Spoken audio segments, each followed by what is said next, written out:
On a cold, windy night, the green and gold did not disappoint. The Bats awoke to a season-high tying 11 runs and became the first American League team to reach 10 wins. Tonight, A.J. Griffin will look to follow the footsteps of Tommy Malone and become the second pitcher on the staff to start the season 3-0.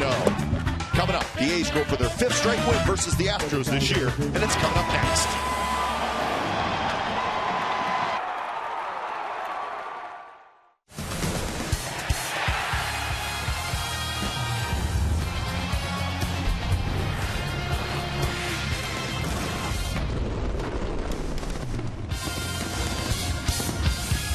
It is another chilly night at the HOU at OAK Coliseum as we get set for Game 2 of the series. Brad Peacock's going to pitch for the Astros. A.J. Griffin is going to pitch for the Athletics. And the A's offense has pounded the Astros so far this year.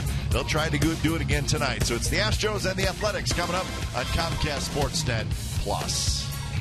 Hi again, everybody. Welcome to Oakland A's Baseball. Along with Ray Fosse, I'm Glenn Kuiper. Indeed, the A's offense has really took it to the Astros. They've scored 34 runs so far in just 4 games, and Ray showed up last night again with the 11 runs. You know, but it started in Houston. I think that was a great thing because there were some guys struggling, but sometimes you get it a little bit healthy in certain parks, and I think the A's did that in Houston. Coco Crisp started that consecutive run of 4 home runs, and, of course, it all started in Houston. And how about Seth Smith? He did a great job. He was swinging the long ball, hitting the long ball as well as opposite field home runs, which worked out great for him. Plus, he can dance. That's not better on second base. Chris Young, who has been outstanding for the A's, that also started in Houston for the A's outfielder, who's getting a chance to play a lot. And how about the former Astro Jen Lowry last night after striking out the first inning, 4 ribbies. And that was a big night for him as well, as he, like everybody, wearing the number 42.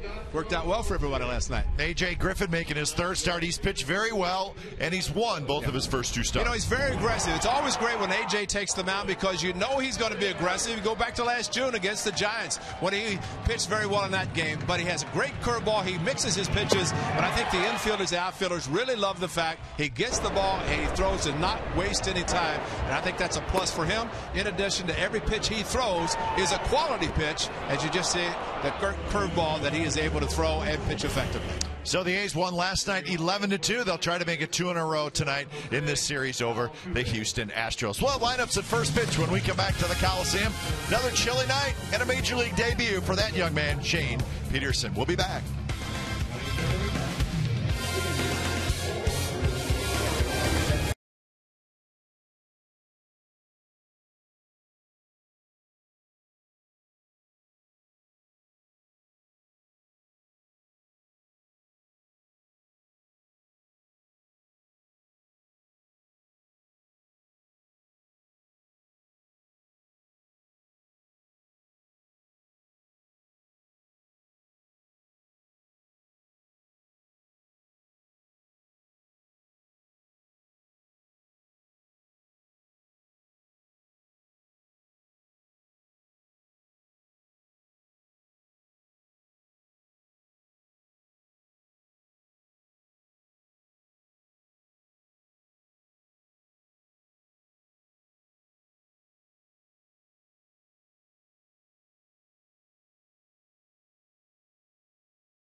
is brought to you by Jack in the Box. The Chipotle Chicken Club Combo is back for a limited time at Jack in the Box. Try one today with fries and a drink for just $4.99 plus tax.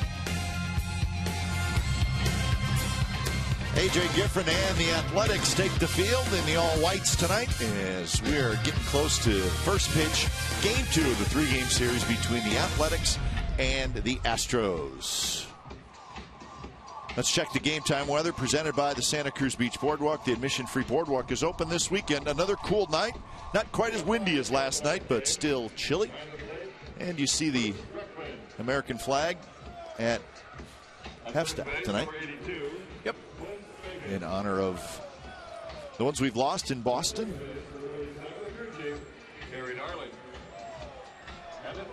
So let's look at the starting lineup for the Houston Astros tonight. A lot like last night. Jose Altuve, Justin Maxwell, Jason Castro, Chris Carter to DH, Carlos Pena, J.D. Martinez, Ricky Anquil is in there tonight. He's in right field. Then Matt Dominguez and Marwin Gonzalez is the shortstop. A.J. Griffin pitching for the Athletics as he looks to pick up his 3rd win. A very impressive sub-2 earned run average. He is pitching very effectively, and he has stepped into the role as he did in June last season and continued in his 2013 season. And up pitch against the Astros down there as he made the start against the Seattle Mariners here on the Thursday afternoon and won the game to get the A's started on that long winning streak.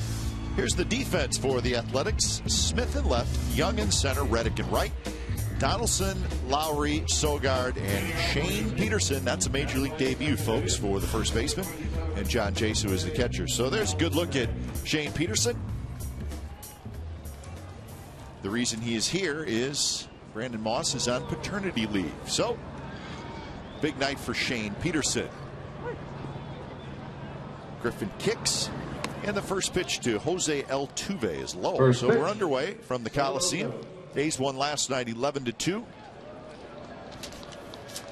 Scoring 6 in the first and kind of breezing through the rest of the game.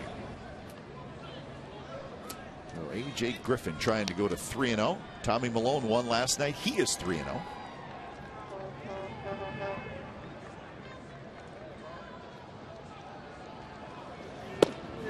Fastball well inside, and it's 3-0. So there's the move. Brandon Moss will miss today and tomorrow. Shane Peterson kind of in the mold of Brandon Moss. He played outfield pretty much all spring. He had 2 innings during spring training. Played a couple of games at AAA, and here he is in his major league debut at a position that he's really not that familiar with. But that's all right. He's happy to be here. Yes, he is.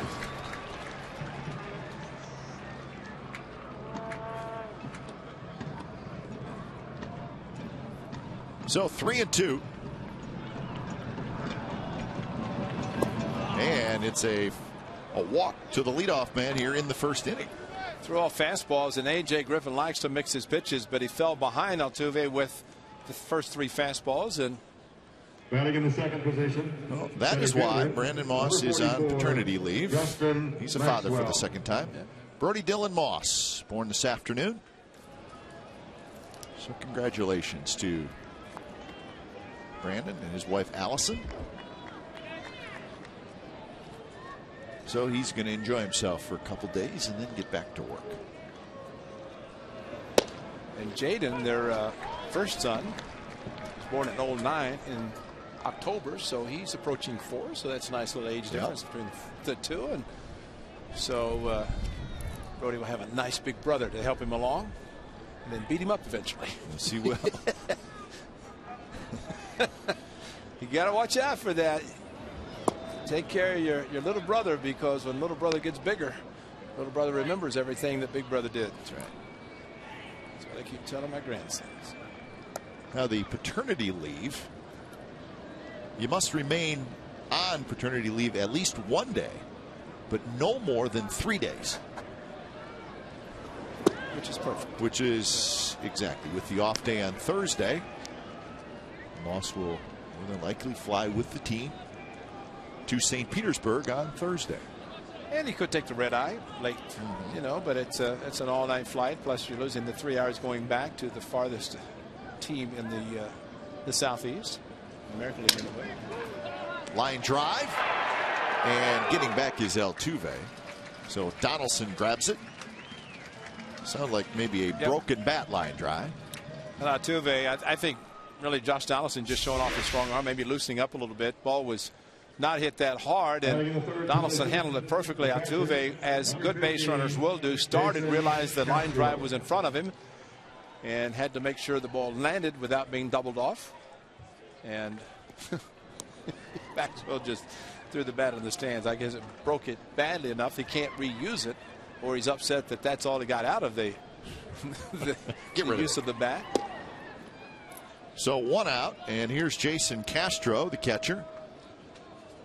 Jeff Bagwell got Maxwell's bat.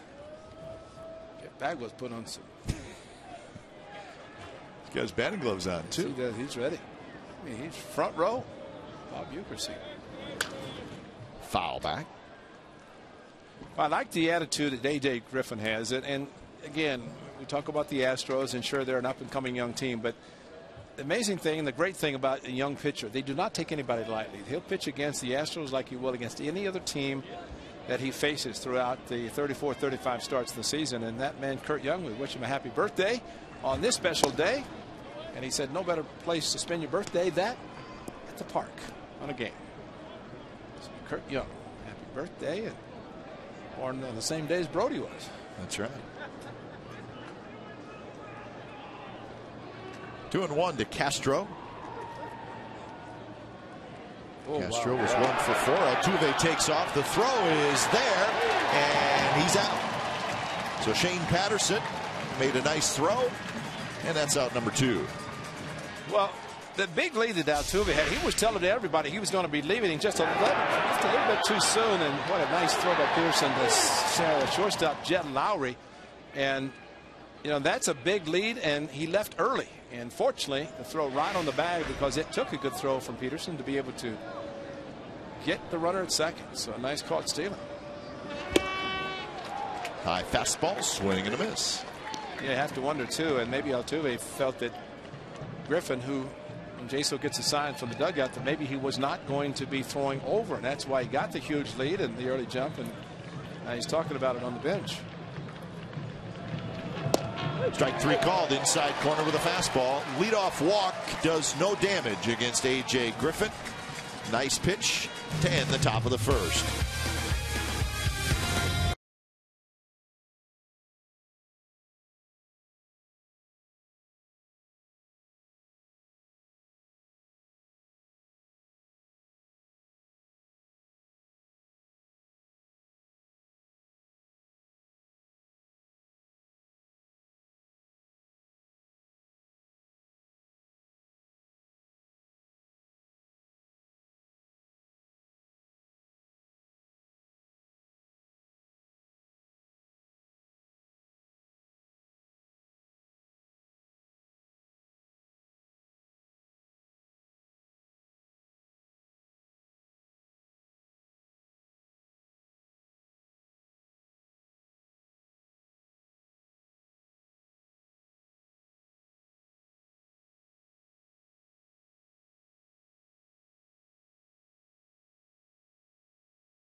Check out their lineup. Coco Crisp is going to lead off. He'll DH tonight. The Jaso, Smith, Lowry, Young, Reddick, Donaldson, Peterson, and Sogar. He was involved in the big trade. Brad Peacock to the Houston Astros as the A's acquired Jed Lowry, and one start made against the Athletics in Houston. it seemed he threw a lot of pitches, and as a result had to leave in the 5th inning, and that's when it all fell apart. He gave up just a couple of runs. He did walk 3, struck out 5. Fastball low 90s with a curveball and a change up, that is. Martinez, Maxwell, and Keel in the outfield for the Astros. Dominguez, Gonzalez, Altuve, Pena around the infield with Castro doing the catching.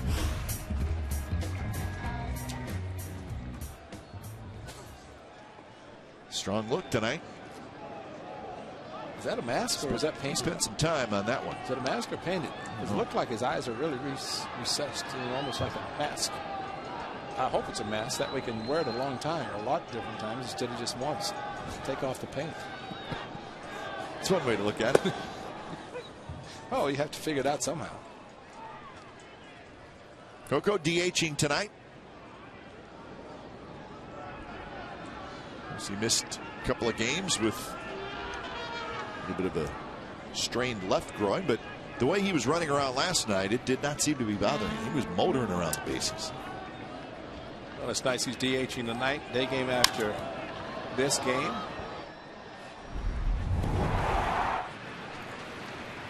Well, a hanging curveball for Coco Crisp in Houston on the leadoff home run. And it was against Brad Peacock. That start by Peacock, 4 1/3, as Ray mentioned. But Peacock got a win in his last start. It was Wednesday in Seattle. He went 5 innings. That one tapped toward Altuve, and that's out number 1.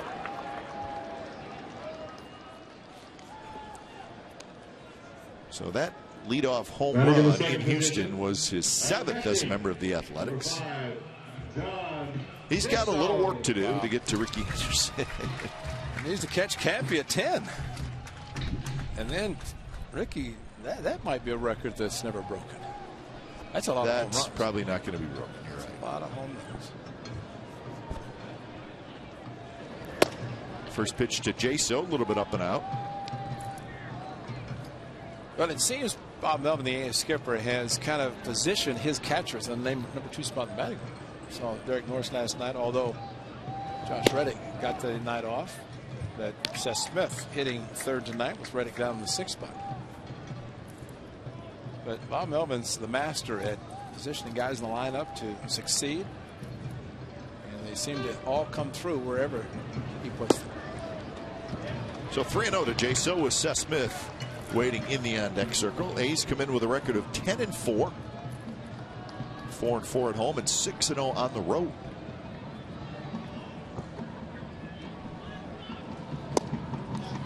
They also continue to have the best record in the American League and the 2nd best record in all of the major leagues, behind the smoking hot Atlanta Braves. Braves won again tonight, and they are 12-1, and they've won 10 in a row.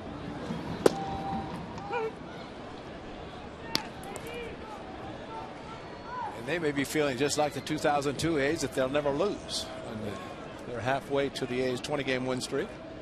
There's nothing else, feeling like the '84 Tigers. Well, I was just going to say 35-5 is a great way to start and go wire to wire. Jaso toward left center. He hit it well, but Maxwell was played well, and I mean well, into left center field. Yeah, that ball was headed right for the gap, but Maxwell was there. That's the Budweiser bow tie bar. It's new for this year. If you're looking for it, go to section 129, and it's right there.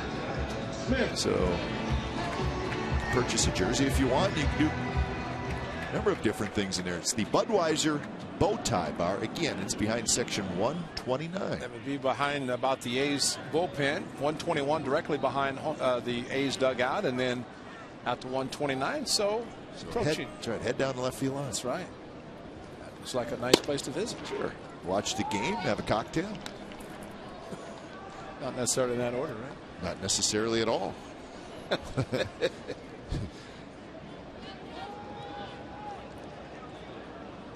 448 the average for Seth Smith. So a nice start for Smith.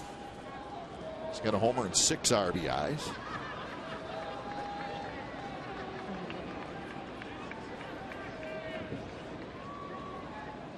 hitting in the third spot tonight.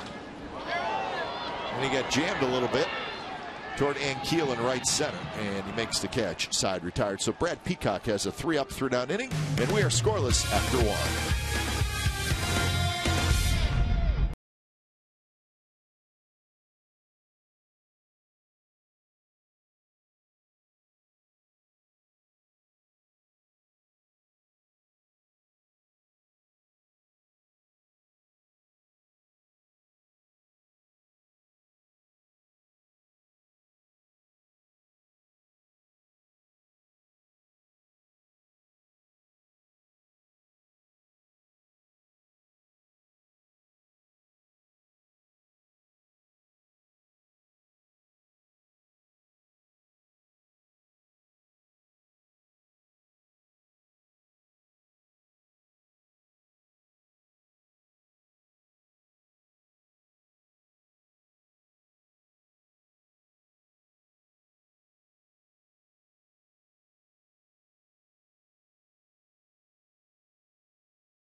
Is he uptight, Ray, the day he started? No, never is. Or is he relaxed? I think relaxed. We'll find out. Let's find out.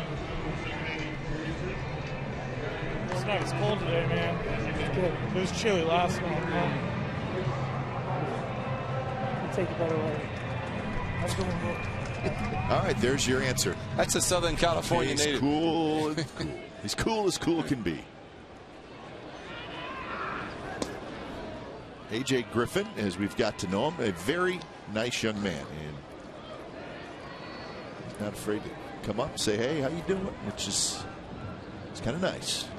He's a nice young man, and his parents were down in Anaheim, got off the elevator, and they were talking to A.J. outside the elevator right in front of the clubhouse, and A.J. made a comment and heard his mother say, "Arthur." So it wasn't A.J., it was Arthur. So he's heard that a few times in his life. Well, in the way his mother said it, Arthur. It wasn't a, yeah. So if he gives up a home run at some point this year, Arthur. Doggone it. Hanging curveballs, Arthur.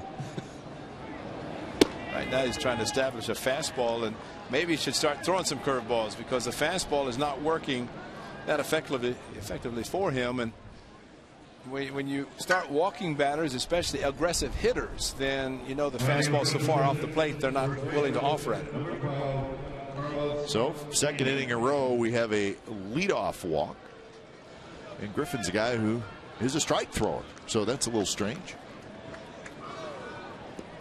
So here's Carlos Pena.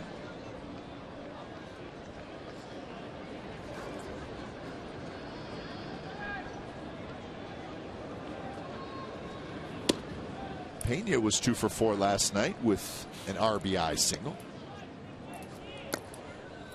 A little surprising that A.J. Griffin has not gone to another pitch, because when one pitch is not working and you have other pitches to use, you don't just stay with the one pitch that's not working for you.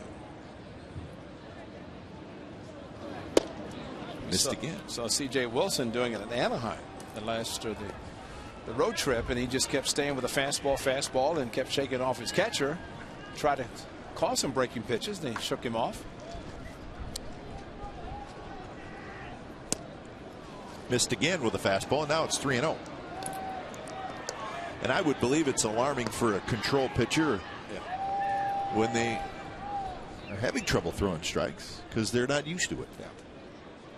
Yeah, it is frustrating. It's about mechanics, and Just the feeling good about the pitches that he's making. And the pickoff in the first inning helped him. Otherwise, he's thrown twice as many pitches out of the strike zone. Carlos might be swinging 3 now. And it's just a touch high, and it's a 4-pitch walk. Some of the action from last night, which was a good win for the Athletics, but boy, it was cold, folks. It was.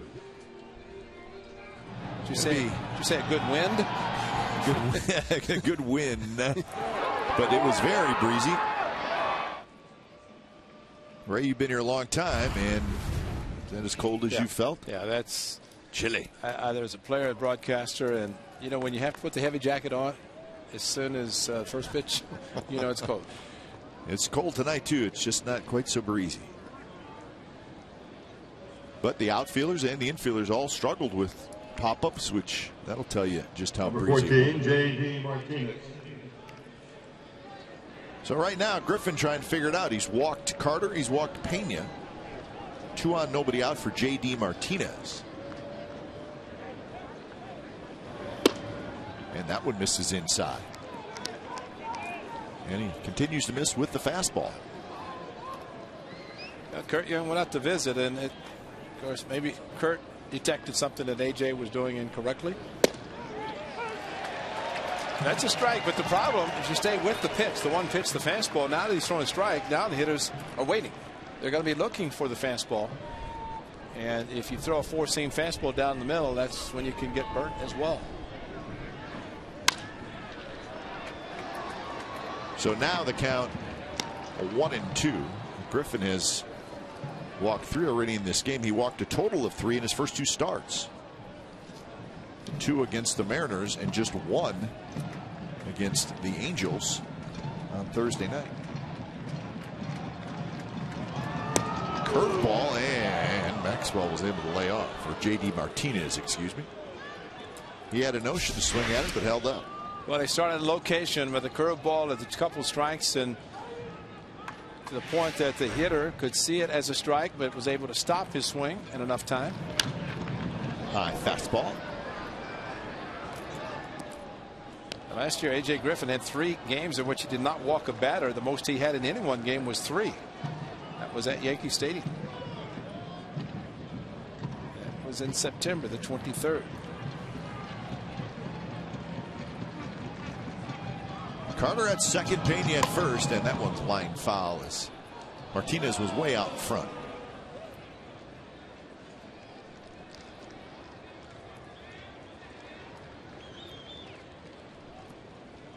So 29 pitches already.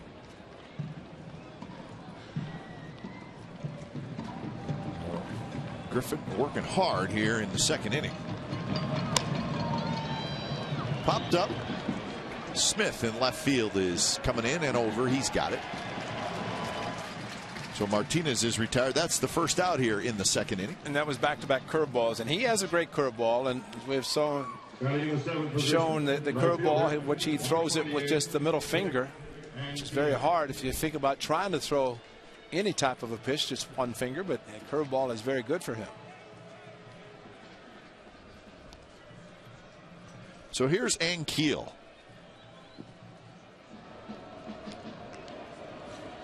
Ankiel with a couple of home runs. He's got 8 RBIs, so he leads the Astros in home runs. He's 4 for 23. Remember on opening night against the Texas Rangers, he had a pinch hit 3-run homer.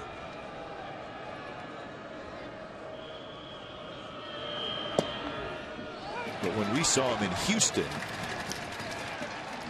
he was just swinging and missing every at bat. Well, questioning the second strike and looking back to Bruce Dreckman. 0-2 pitch, fastball high.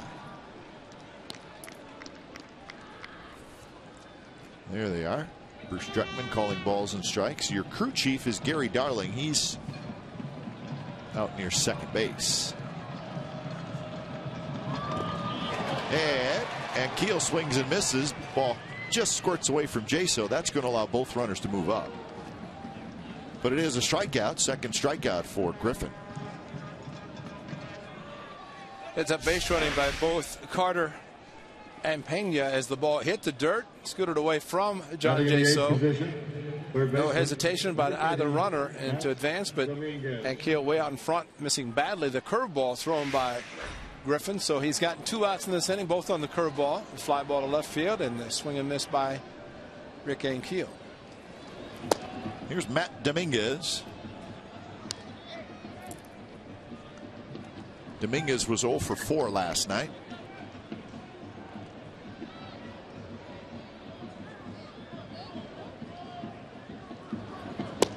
Good curveball there. Snaps in there. Yeah, I think a lot of hitters are not accustomed to seeing this type of a curveball right over the top and the Uncle Charlie 12-6 with the rotation. And a lot of times they will take the pitch. That one cued toward the second baseman Sogard. And Griffin gets out of it. He walks the first 2 in the inning, but no damage done. Thank you very much. Bottom of the second coming up.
AL slugging percentage leaders. The A's are second, just behind the New York Yankees. So the Yankees, even with all their injuries, are actually playing pretty good baseball. And you don't expect anything else from the Yankees. They are the Yankees, and not surprising, they will make the best. And that's why you always hear, in the case Joe Girardi, the manager of the Yankees, with all the injuries, remember they have $92 million on the disabled list. Yep. But he says we deal with what we have, and A.J. Griffin is dealing with what he has right now, and that is getting through 2 innings and starting to pick up where at the beginning of this game has not had much for this fastball, but he's back in the dugout. He's in his club and score some runs.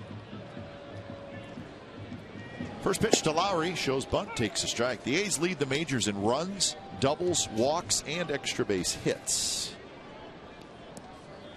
It's not just the American League, that's the major leagues.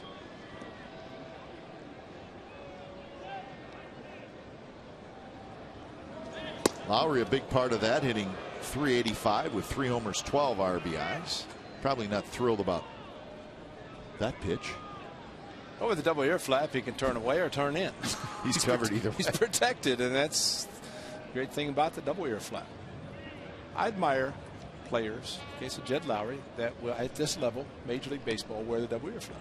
It's required, demanded in the minor leagues, but Jed said once he got over that, everything was fine. Wear one helmet. Because there are players, they'll never ever admit it, but what they will say to themselves is, it looks like a minor leaguer. That's right. Am I right? And Jed Lowry pretty much said that, you know. But the bottom line, he said, I don't want to be switching helmets all the time. Got to have 2 helmets all the time. You know, Steve Usnich likes it to carry just 1 helmet, especially takes off on a road trip. 1-2 pitch is just a touch low. But I still think the double ear flap, if you think about base runners sliding in, head first slide, or just sliding in general, running the bases, you're protected on both sides.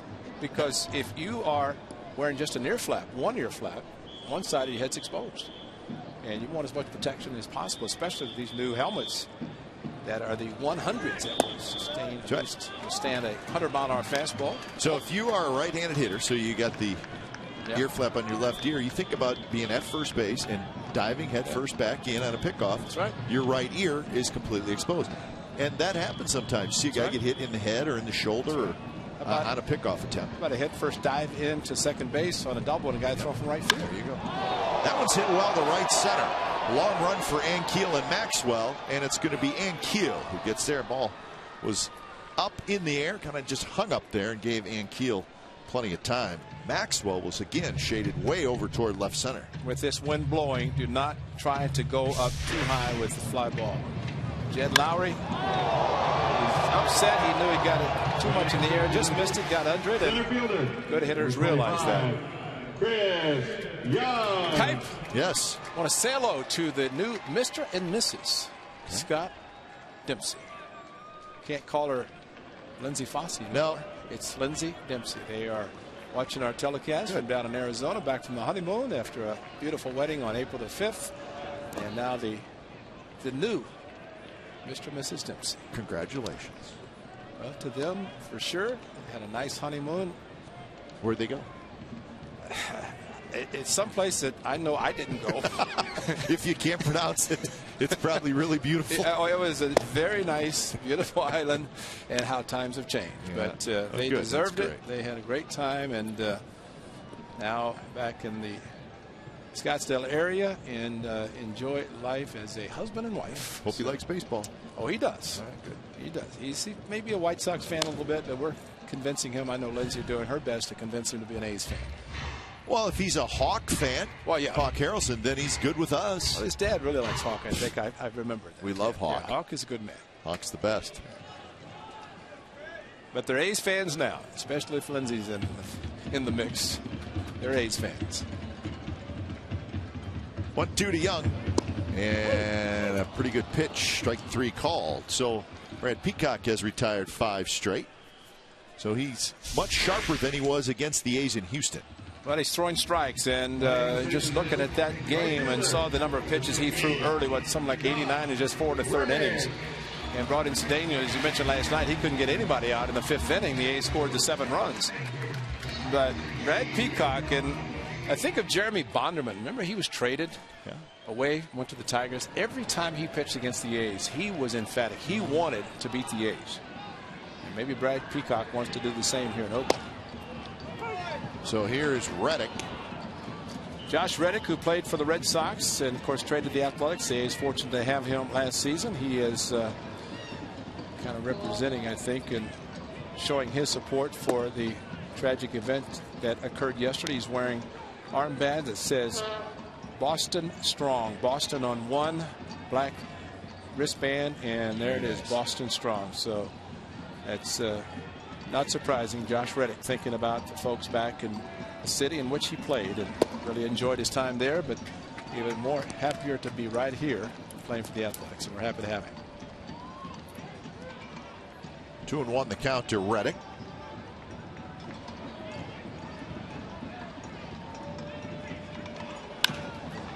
This one's popped up. Foul territory, but playable for Dominguez, and he's got it. 6 up, 6 down for Brad Peacock, and we're scoreless after 2 in Oakland.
fields for the 2013 baseball and softball season. Stencil Field in San Leandro and Centennial Park in Hayward have been refurbished as part of the Energize Your Field program. To have your field refurbished, go online to oaklandathletics.com/energize your field. Third inning, Marwin Gonzalez, switch hitting shortstop. It'll be followed by the top of the order, Altuve and Maxwell. Interesting beginning of the game for A.J. Griffin. He's walked 3, but he's been able to escape damage. Pitch there. 2-1 to Gonzalez. 8 hits and 24 at bats with a couple of home runs for Marwin Gonzalez. Not a big guy. Coming back is Jaso. That's going to be into the seats.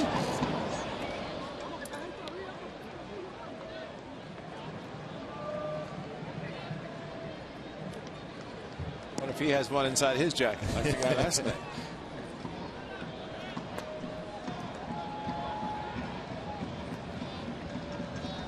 Two and two the count. Another pop-up and another one headed for the seats.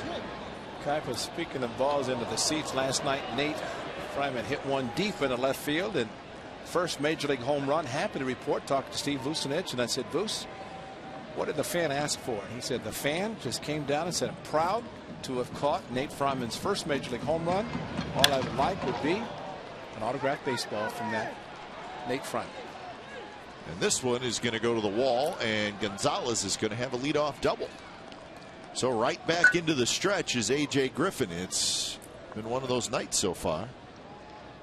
And that was a pitch right down the middle, trying to establish the number 1, the fastball, and that's a hittable pitch, especially with 2 strikes. And for a hitter to have as aggressive a swing as Gonzalez did on a 2-2 fastball, that says a lot about his swing, but also the location of the pitch, which is exactly the opposite of where Griffin wanted to throw it.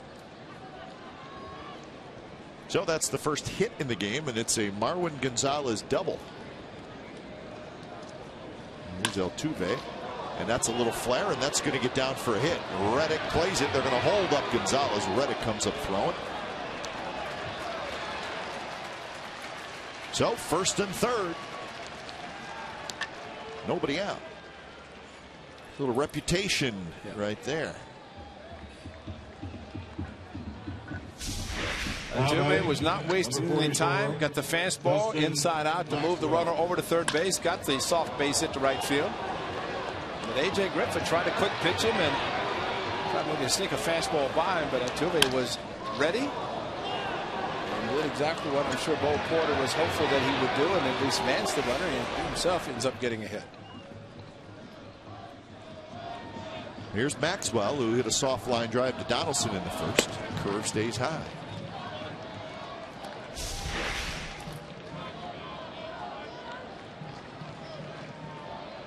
I don't know. Yeah, that's he did the right thing. There's no reason. I mean, nobody out. You don't want to get doubled off second. You don't want to try to run through a stop sign to score a run.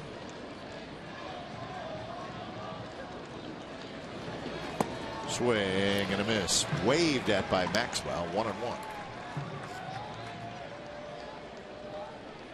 Well, AJ knows he's capable of doing one thing, something he really needs badly now, and that's the strikeout. And so if you could get one and then the double play, that's the best case scenario. He's already got a couple in the game. Just missed inside.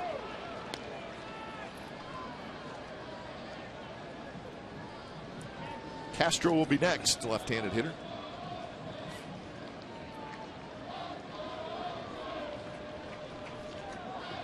Pitch number 48 already coming from Griffin.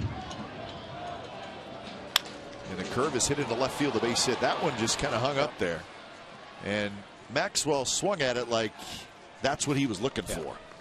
Well, so 1-0. Especially with the hang in his eyes that one did. And when you flirt with danger, it's eventually going to catch up. And you said it best, AJ in the first inning, first 2 innings struggled. Base runners got out of it, but a couple of hits and then this hanging curveball after Maxwell missed the curveball badly. A pitch away from him, but not that one.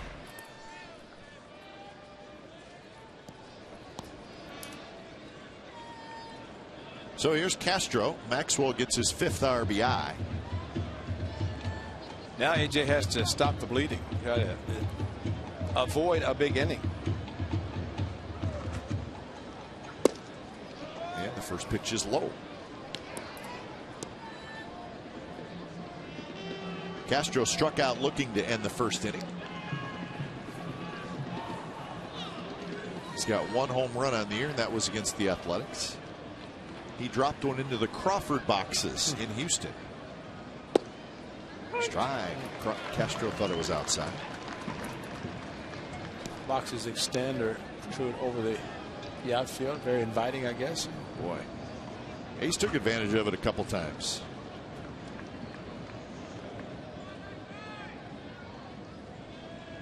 Here's your runners, Altuve and Maxwell. Lots of speed.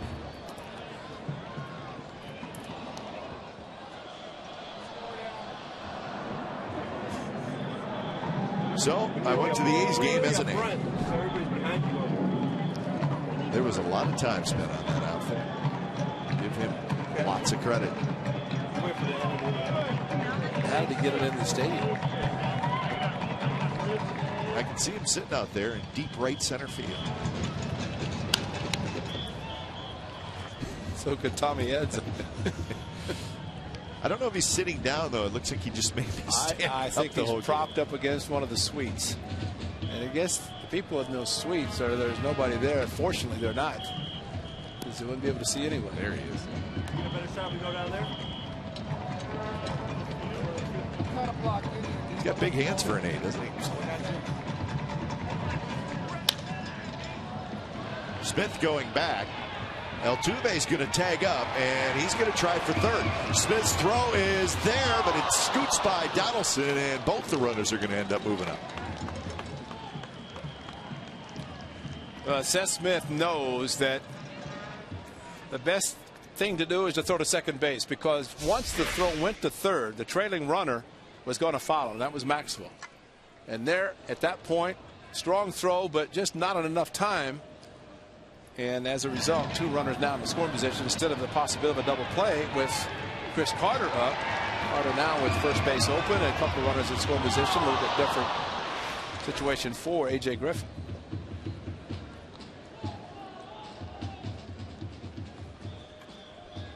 So Chris Carter is the hitter. There's 1 out.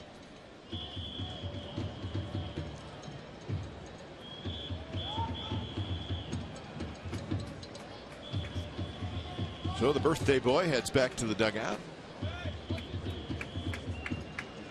Now batting, number 23. You got a pretty good idea how old Kurt is, but out of respect for Kurt, we're just not going to say his age. Exactly.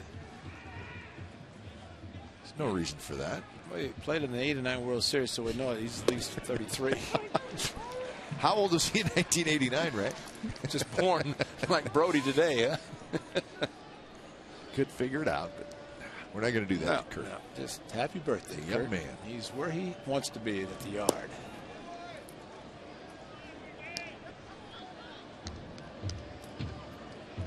So 1-1 to Carter.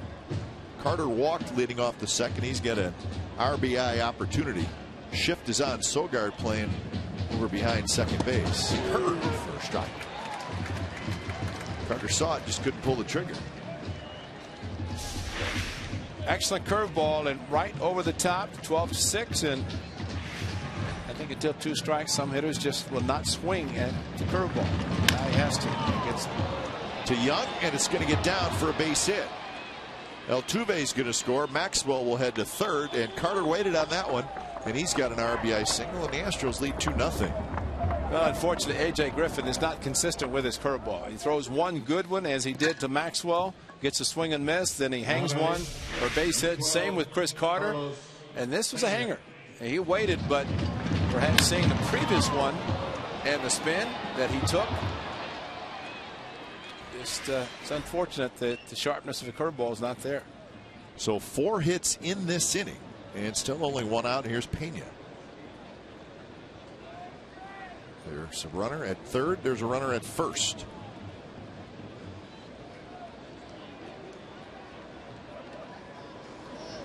Pena lays off a changeup. Griffin trying a first pitch changeup.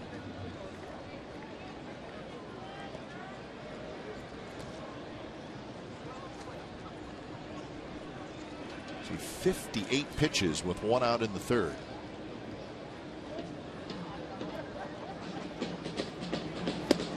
And he follows it up with another changeup. That time Pena went after it, probably thinking he's not going to back it up with another one, and he did.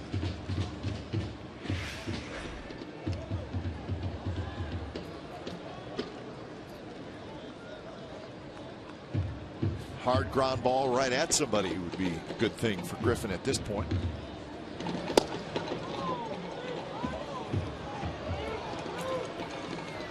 Very strange seeing A.J. Griffin struggle with his control. We're just not used to it. Second half of last season, very rarely saw it. So maybe the game 162. Yeah. He wasn't that sharp. That Evan Scribner came in, did a great job. 2-2 now to Pena, who walked in the 2nd inning.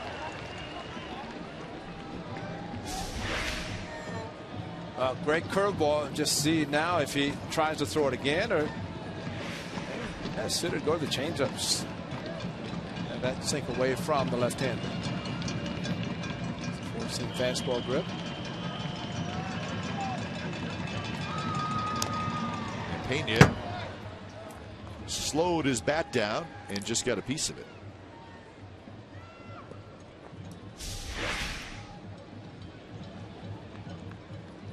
Curveball, and Pena doesn't protect a lot, but he did there. we're seeing a lot of back-to-back pitches, whether it be a changeup, curveball, fastballs from A.J. Good take by Pena, and now a full count. See if Carter moves at first. That's the on-deck hitter, J.D. Martinez. I think a good changeup right now would be a good pitch. Just throw the. Carter's got to be looking fastball. Of course, all he's trying to do is get a ball airborne deep enough to score the runner from 3rd. But changeup might get a strike him out, throw him out. And he went with a fastball, and he missed low, and the bases are loaded. So that is 4 walks by A.J. Griffin, and Skipper's contemplating what to do here. J.D. Martinez. Well, the one thing that he is doing is saying, what the heck is going on? I've never seen this before. That's what we're saying. Yeah. Here's J.D. Martinez. Still only 2-0. If he can wiggle his way out of this jam, it would make a whole bunch of difference. Swing and a miss. Martinez missed a fastball. That may be the best pitch he gets to hit. Eric Bedard could be thinking about his first inning, or he may want to just forget about it. I would forget about it if I were him. I think he already has. Fastball right there, strike 2 called. Watch where this pitch Well, is. back-to-back fastballs, and Kai, you said it best. The first one might have been the best, but the second was pretty close to the best. 2 fastballs right down the heart. Another fastball just a touch low. Maybe you'd seen all the changeups and curveballs that A.J. had been throwing, and sitting on one of those for the first 2 batters. Maxwell, Carter, Pena are the runners.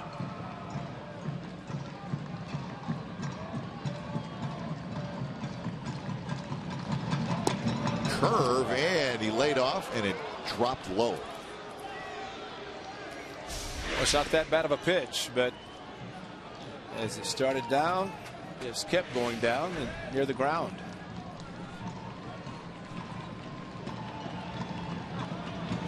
That one stays inside, and a full count. So a 1-2 curve and a 2-2 curve.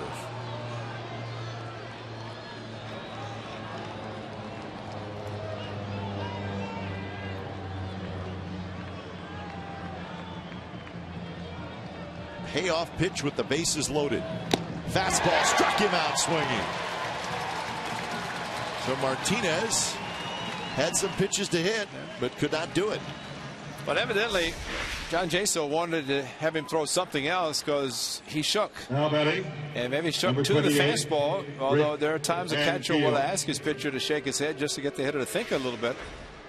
but maybe John Jaso wanted to go soft with something, but AJ said, I'm going to challenge him, and he did. Shot, diving play by Peterson. Wow. And that's how the inning ends. I'd save 2, maybe 3.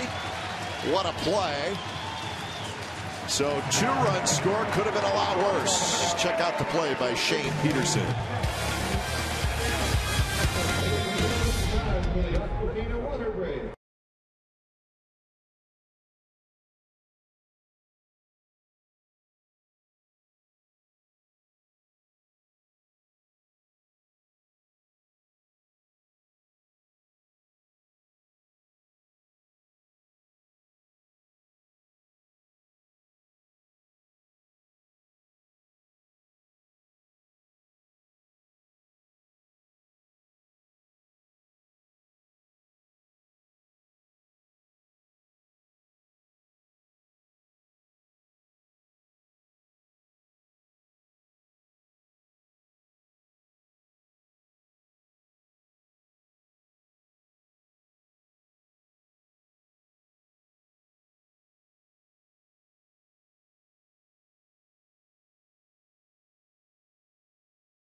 It's time now for the Ford right choice, and for Shane Peterson, an outfielder playing first base, and he just saved at least a couple of runs, maybe more, but a great play for someone, again, who has not played a lot at first and hasn't even been to the plate as a hitter yet, and sees these guys a couple of at-bats and robbed Rick Ankiel of extra bases with a tremendous play. And A.J. Griffin, as much as A.J. is struggling, not surprised. Could see that, but now the A's, after that save, try to get on the board against Brad Peacock. Donaldson, Peterson, Sogard here in the bottom of the 3rd. Peacock has retired the first 6 with 1 strikeout.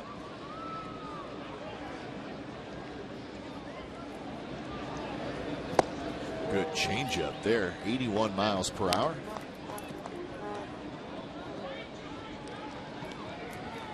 Donaldson had a hit and a run scored last night.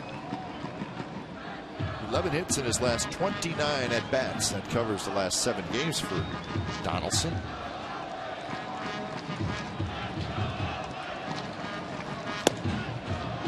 So there's the fastball. See if fastball outside on 0-2 sets up something else on 1-2.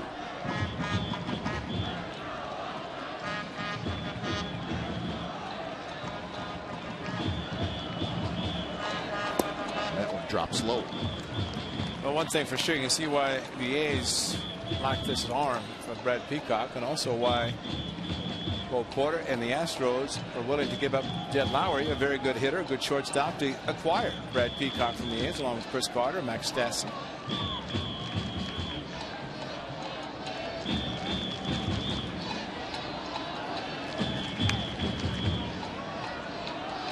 Donaldson's average overall .259 with a couple of home runs.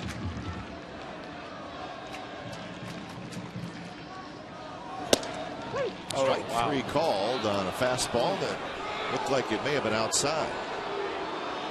And maybe a little bit up as well. And outside corner is Castro with a target. I think the fact that he had to go up the way he did, the height might have been as much as a concern, although it's a stride about belt high, and a question about a pitch from Josh Donaldson. He has a pretty good eye.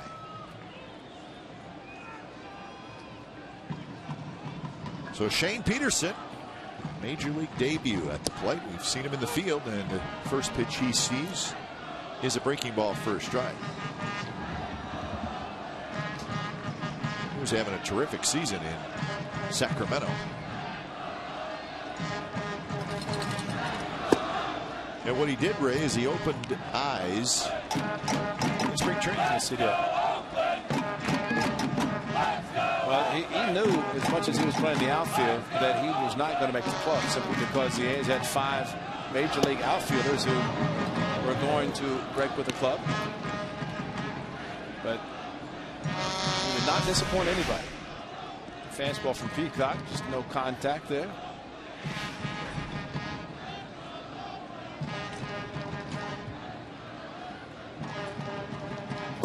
And a breaking ball, swing and a miss. So first major league at bat for Shane Peterson ends with a strikeout. Come on, throw him fastballs. Jeez, threw him 2 hooks. Peacock has a good Batting in one the ninth over the position, top, and second baseman. Shane Peterson can just remember a great diving catch to save at least a couple of runs instead of having a huge crooked number. Instead, his great play defensively saved a couple and makes the game still manageable for A.J. Griffin. 2 outs for Sogard.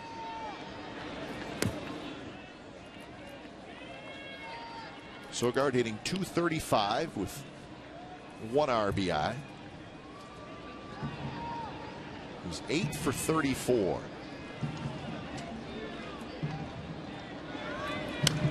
Fouls it straight back.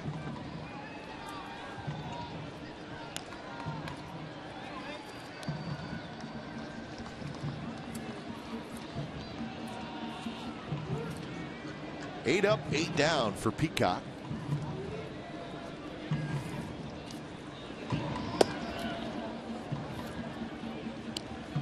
Completely different pitcher than we saw in Houston. I guess that's the case with the young pitcher, right, Ray? Making just his 5th major league start.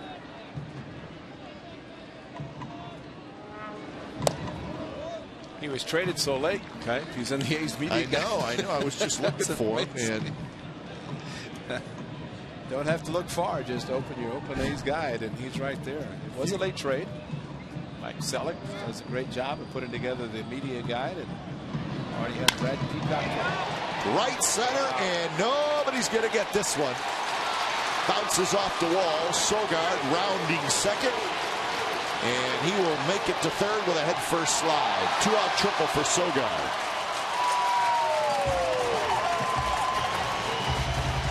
Adam Rosales likes it, and boy, so does Eric Sogard. The defense again with the center fielder Maxwell playing way over in left center. He robbed John Jaso, but look at this gap. He drive 30 Mack trucks through that, and Eric Sogard split it, thinking triple all the way. Once he saw the ball was headed into that alley, he knew he was going to have an easy triple. His speed, good speed. He's watching the ball all the way. Did not need to pick up Mike Gallego. And just for the sake of a slide, went head first, and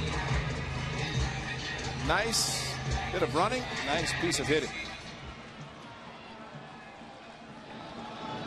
So the A's need a 2-out hit from Coco Crisp to get themselves on the board.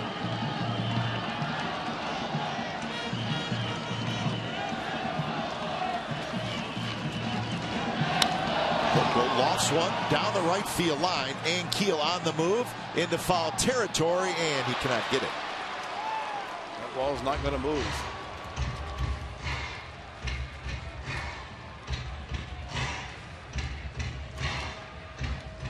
Coco just a little quick out in front on the pitch. Otherwise, might have had the distance, but the changeup, he was too quick and did not hit it on the sweet part of the bat. That's a great effort by an outfielder, and he knows the wall is approaching and it's not going to move. Not a lot of foul territory down either corner.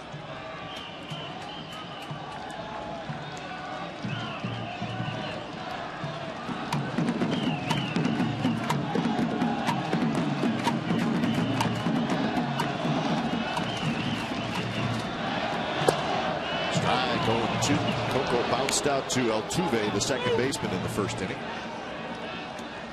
I always have to wonder whether a pitcher will eliminate a good curveball that Peacock is able to throw because the fear of bouncing ball. That's why the triple is important for Sogard to get to third base. And from Coco's standpoint, maybe he can just look fastball changeup, eliminate the curveball. Or if he throws the curve, maybe he'll leave it a little bit up, hang it, and be able to hit it. 0-2 pitch. A fastball is low.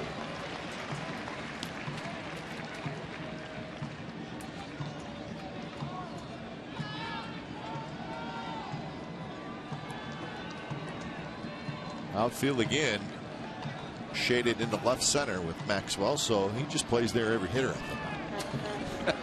Or expects Peacock to pitch every left-hander away, and they're going to hit the ball to the opposite field.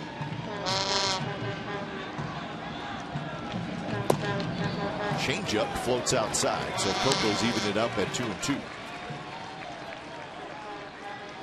Coco last night 1 for 3 with a double, a couple of walks, and a run score.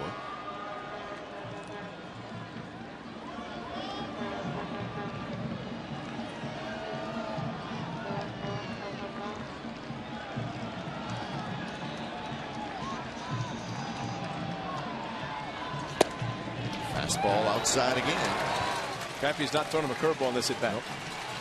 Fastball, changeup. First pitch fastball. The fourth pitch was a changeup.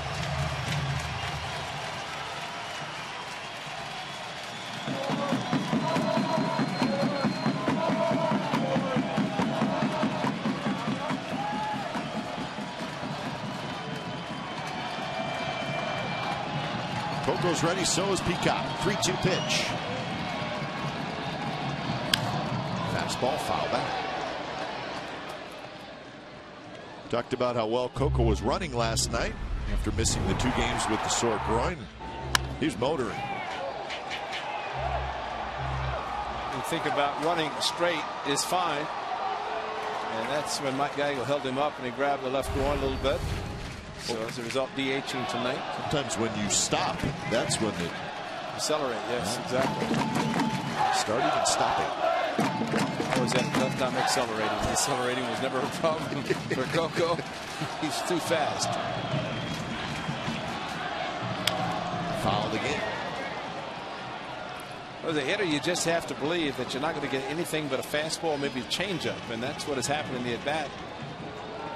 Brad Peacock has a very, very good curveball, 12-6, but it's a sharp biting curveball, and I guess maybe the concern is might spike it. Throw it in the dirt, and Staff has confidence in the catcher that he can block anything that's thrown. Throws a curveball to fool the world. Shaking the lot, something.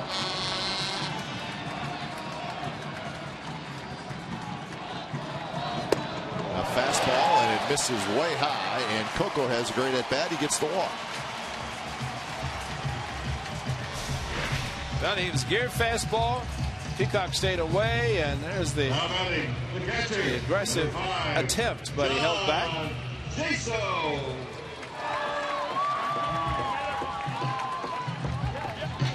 So runners at the corners for Jaso. Where do you think Maxwell's playing? Left center. I'm telling you. In Houston, there's a spot where a guy plays, and in center field, it's left center field. Yeah. Well, Peacock better stay away from a left-handed hitter if that's the case, because the gap still remains in right center, and left fielder Martinez. I mean, it's an unbelievable defensive alignment by the outfielders. Now they're playing him like he's a right-handed pull hitter, or John Jaso as a spray hitter hitting the ball softly to left field. Jaso, a fly ball to center field in the first inning. First pitch, and missed outside.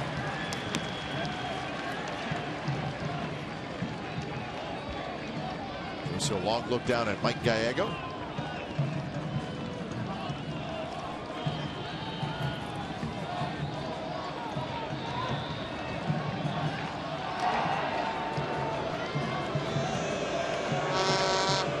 Inning started with back-to-back strikeouts to Donaldson and Peterson, but then Sogard with the triple and Coco with the walk.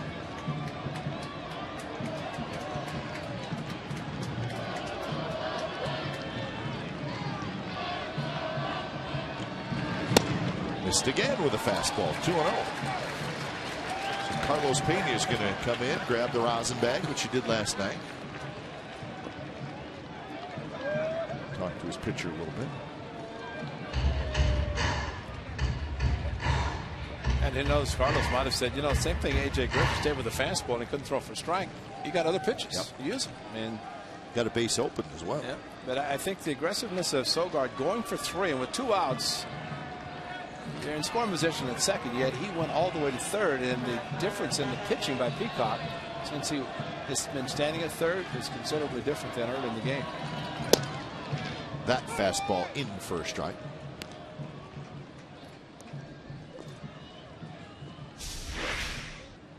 John Jaso had a pretty good pitch to hit, and maybe just the fact he wanted to look for something away and got it on the inner part of the plate that he decided not to swing.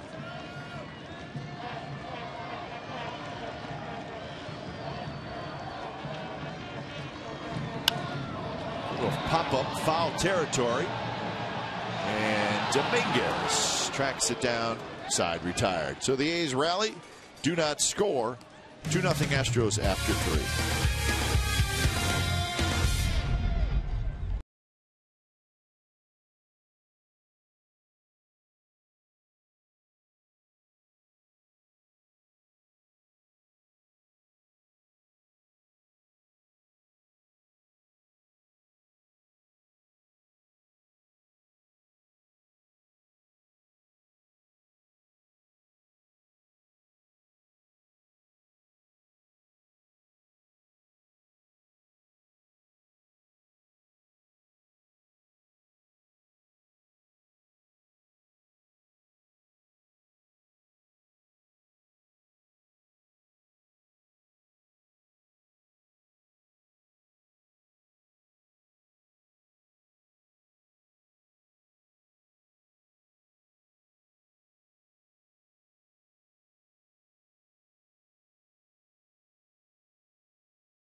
With the A's and the Astros. If you think you know the answer, tweet us at CSN Athletics. 2 players to earn All-Star honors with the A's and the Astros.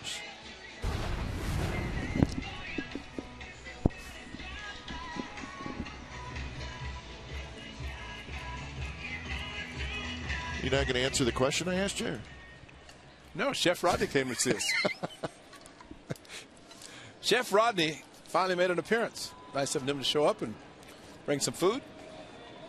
You like burgers, don't you? I do. I bet you want that one, don't you? I do, and I don't think I'm going to get it from you.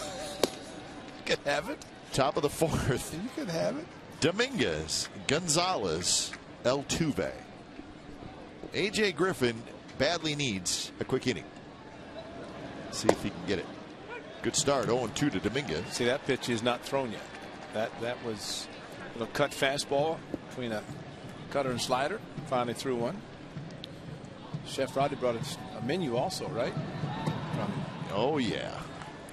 Chef Rodney's good. He provides food and cooks food for all the different diamond levels. He doesn't do Bart Wednesdays, so we have to do that. Yeah. Good pitch. Call the ball. Now that's interesting that was not called a strike, because that would have been a good one to call, because it looked like it was in strike zone. Better than the one Josh Donaldson was called out on. Young is shaded toward right center. He's got it. For the best value in the Bay Area, Bart $2 Wednesdays tickets are available in Plaza Outfield and Plaza Reserve sections for most Wednesday games this season while supplies last. Purchase tickets now for the popular promotion at the Coliseum box office by phone at 877-493-BALL or online at oaklandathletics.com/Bart. Take Bart and you're there. Bart $2 Wednesdays with the A's. That's tomorrow. Day game, radio only tomorrow. Bart $2 Wednesday day game. So here's Marwin Gonzalez. Those ladies enjoying a night game. They may come back tomorrow. Gonzalez doubled and scored in the third. Good changeup from Griffin.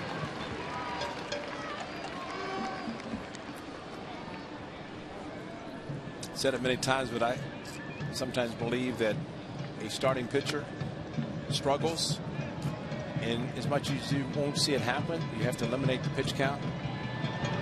But A.J. Griffin is pitching better now than he even dreamed about pitching in the first 3 innings and throwing the first 60 pitches. But pitch count will probably get him quicker than anything, but right now he is pitching as well as we have expected to see him at the beginning of the game. But it's taken the 4th inning to do it. Gets his 4th strikeout. So 2 outs. The off day on Thursday is we'll be traveling back to St. Petersburg to play the Rays, and that might be helpful because each pitcher will get an extra day. I remember they had about a week in between starts because of the off day and Arturo Colon being added to the rotation.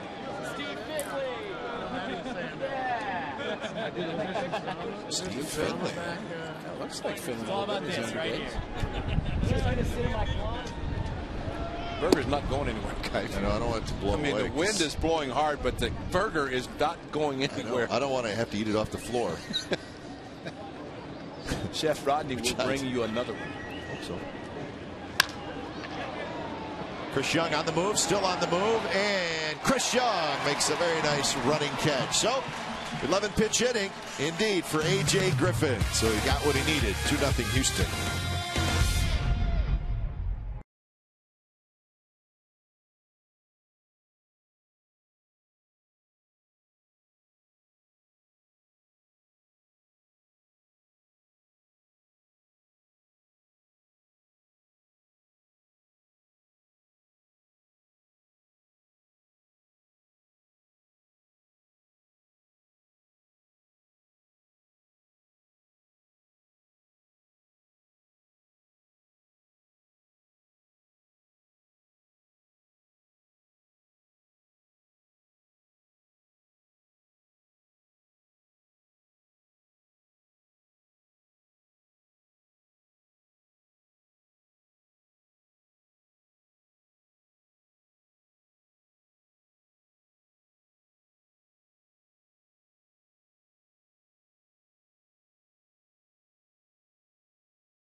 Check it out, folks. This was September 15th of 2000. That is Bo Porter, his first major league home run, and he does it as an Athletic in St. Petersburg. A's won the game 17-3. That's our true story, brought to you by McDonald's. Well, that's kind of cool. Yep. And our terrific research department down in the truck tells us that Bo Porter hit 2 home runs in his career. That one with the Athletics. The other one was against the Athletics when he played for the Texas Rangers. He took Mark Mulder deep. Wow. There you go. Good stuff. 2-0 Astros, bottom of the 4th inning.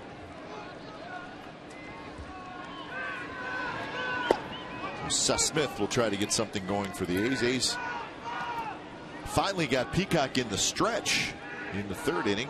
They stranded runners at 1st and 3rd. You know, Bo Porter was also a highly touted football player. Yeah. Defensive back, and Bill Parcells and he are good friends. Parcells inducted into the Football Hall of Fame, so Bo Porter called him, and when Bo Porter got the job to manage the Astros, Parcells returned the favor, called him to congratulate him. So they call him the what? The Big Tuna? Is that what they call Parcells? He's the Big Tuna, all right. But Bo Porter, and I asked him how much his football background helps as a manager, and he said a lot. Really? Because just of the preparation, the intensity, and I think the example he gave, he said the kind of the no fear. He said as a defensive back, he said you go in, you think you're going to intercept a pass, and all of a sudden you don't, but it doesn't make you shy away from trying to do it again. If you fail the first time, it doesn't mean you don't try the second time or whatever. And his background feels that it's really helpful and has helped him as a player and definitely as a manager. And maybe that's what Bill Parcells and he had in common. 4th strikeout for Peacock. He gets Smith to chase that breaking ball. All right, this was my partner. See, this is what a good partner does, is he shares it. Shortstop. Well, cameras are everywhere, aren't they? That's the burger we got right there, folks. That's the Oakland burger. It's 1/3 pound Angus beef. On top of that is barbecue beef brisket, spicy, coleslaw, and some sauce. How about that? And the wind just blew half the bun off. That was the real wind that we had blowing up here. But no, it's a good burger. It is spicy. Once you bite into it, you will experience that spiciness. Shot foul. I apologize to Chef Rodney. He came up during the inning. We just could not get him on TV. I'm sure he waited around long enough to think that he was going to be able to be on TV. But we'll be happy to explain the great food here at the Coliseum. This is the Bar and Grill, right? Yep, it's from the Bar and Grill. Got some classic meatballs up here. So we appreciate Chef Rodney letting us taste test, and we're being honest. It's terrific. It is good. It's very good. Let's hope you bring some ice cream sundaes up for the night's over. I think there's some ice cream up there. Oh, really? Yes, there it is. And another strikeout. So 2 quick strikeouts for Brad Peacock. There he is. That's Chef Rodney. He's our guy. He's not afraid to try his own food either. Boy, that makes some good food. Yeah, he just serves it to the patrons and takes part of their foods. As he's great if he's just going, isn't my food great?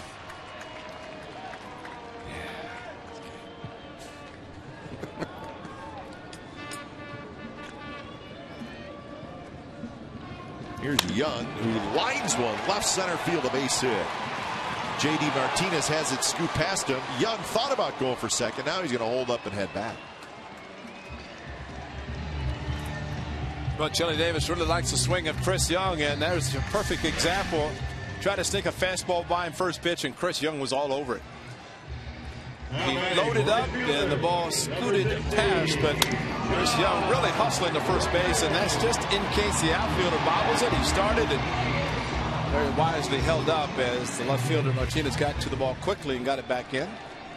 That's a great swing by the veteran Chris Young, who seems to be playing every day someplace. Yep, which is what he hoped. Yep. Seth Smith also getting the at-bats. Of course, Seth put us on the disabled list with the DH role and the outfielders, and of course Shane Peterson playing at first base with Brandon Moss on paternity leave. So all things happening to the good.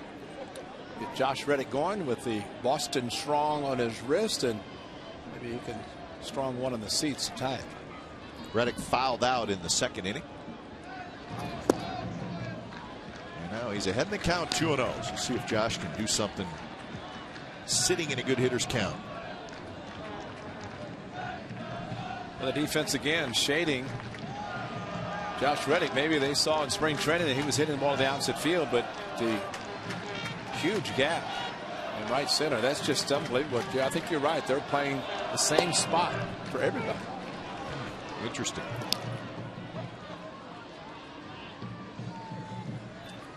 Brad Peacock keeps the fastball away with enough velocity, it's going to be hard for left-handers to pull a 92 to 94 mile an hour fastball.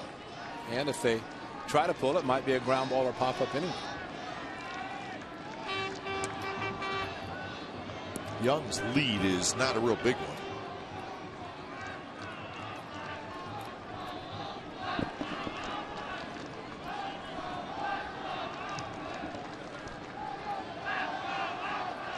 Pitch number 65 coming up from Brad Peacock. And it's a strike. Fastball with a little tail on it. And the Tommy Cam, the outside fastball called a strike by home plate umpire Bruce Dreckman. And that's what we're seeing with Brad Peacock. And I think the defensive alignment will tell what he's trying to do with his pitches. Young takes off, a huge jump, maybe the biggest jump in the history of baseball. Fortunately, it was not a pitch in the strike zone. Watch this jump, folks. He just took off, and Brad Peacock did not get the sign to throw to first base. He did not get the sign, even a look. And for the life of me, when a pitcher comes set, and he's using his peripheral vision to look. I mean, plus everybody's got to be yelling, right? I mean, probably might balk too if he panics too much. Figure the 2 outs, worry about the hitter, which he was. We'll see if Reddick can come through, get the A's on the board. 3-2, and he walked. So it'll be up to Donaldson. Second walk issued by Brad Peacock.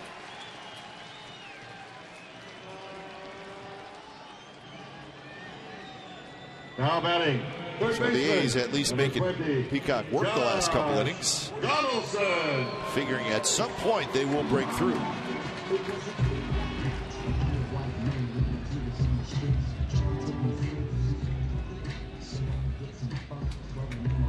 The Mariners and the Tigers are playing in Seattle, with Mariners leading 2-1 in the 5th inning. That's Pfister and Harang. Aaron Harang making his first start for the Mariners. Picked up last week. It's the first of a 3-game set. He should help them. He should. He's a good pitcher.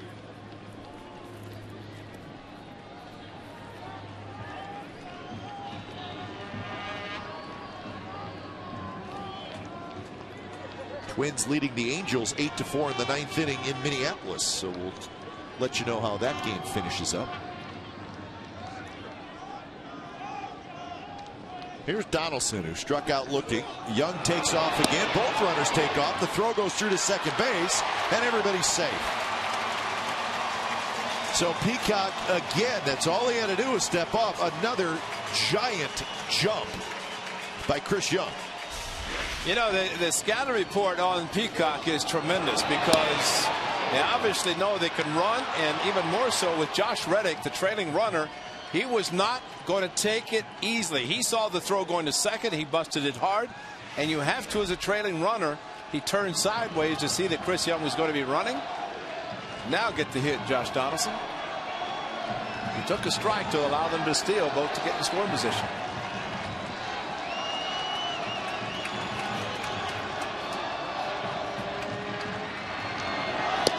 Fastball way away.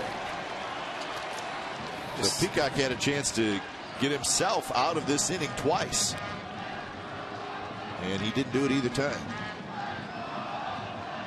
Maybe that's why Altuve did what he did in the first inning against H.A. Griffin, thinking that Griffin at least looked, maybe a double look, but evidently Peacock looks once and then concentrates on the hitter, because he completely forgets about the base runners. To the backstop, and the A's are going to get a run. So the stolen base is by Chris Young. Helped the A's get on the board. It's 2-1. Well, we saw with Coco Crisp, he stayed with the fastball. That was the fastball that he just spiked in the ground.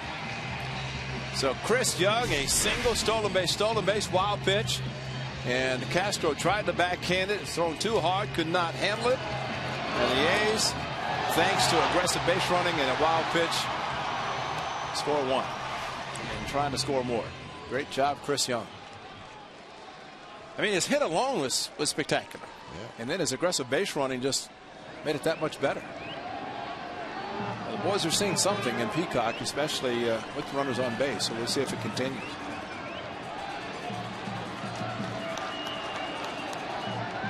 So the count is 2-1 to Donaldson.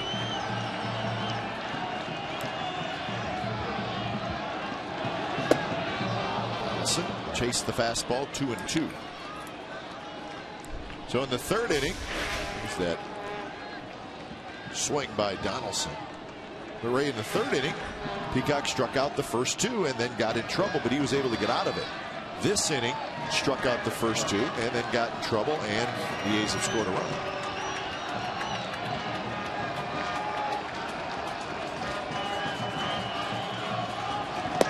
Strike three call. So Donaldson strikes out for the second time, but the A's get a run. They use their speed to get a run. 2-1. Houston after 4.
Name the two players to earn all-star honors with the A's and the Astros.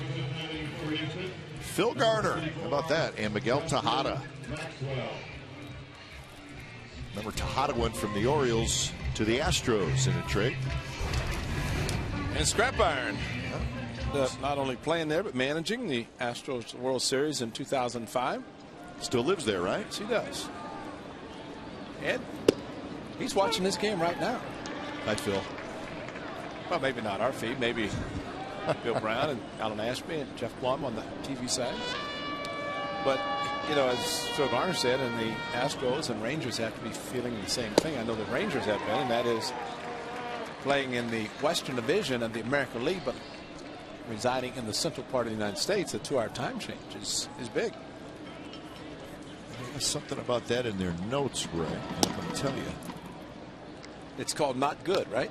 Well, it's the total number of games. 29 games the Astros will play this year in the Pacific time zone. Yep.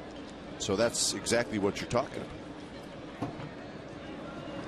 Which means this game tonight in Houston started at 9:07. That's right. And that is an issue when you start talking about the television situation. But 29 games. And assuming they don't play the Dodgers or the Padres in the interleague play, just the three, maybe because they're playing, what, 19 games against each team in the Western Division. 9 or 10 against each one in. So that's a 10, 10, and a 9, basically, that out here.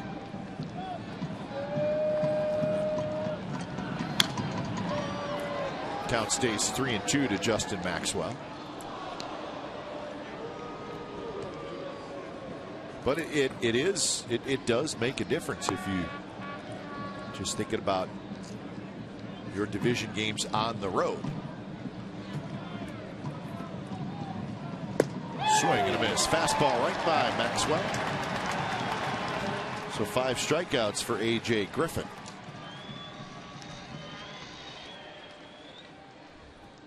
That's Frank Robinson.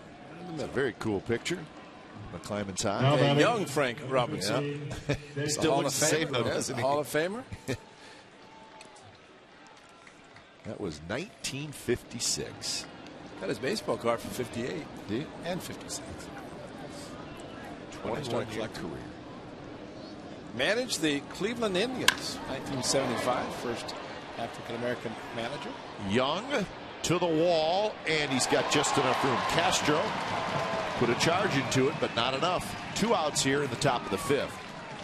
I'd say something about the way the ball is carrying, because that was the high fly ball similar to the one that Jed Lowry hit. Lowry's went nowhere, but Castro's took Chris Young back to halfway in the warning track and 1 step from the wall.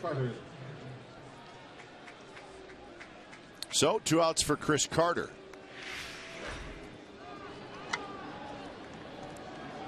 Carter walked into second and had an RBI single in the 3rd, picking up his 8th RBI of the year.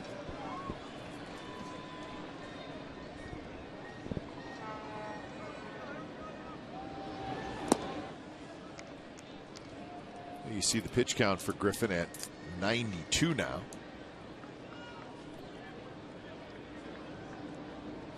Well, maybe the extra day off will get him a few extra pitches. Looks like he's going to have a 3-up, 3-down inning. Solgar grabs it, and that's another 11-pitch inning. Back-to-back 11-pitch innings for A.J. Griffin. Bottom of the 5th coming up.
Media. You can follow the A's on Twitter, Facebook, and more, and see which A's players are active on social media.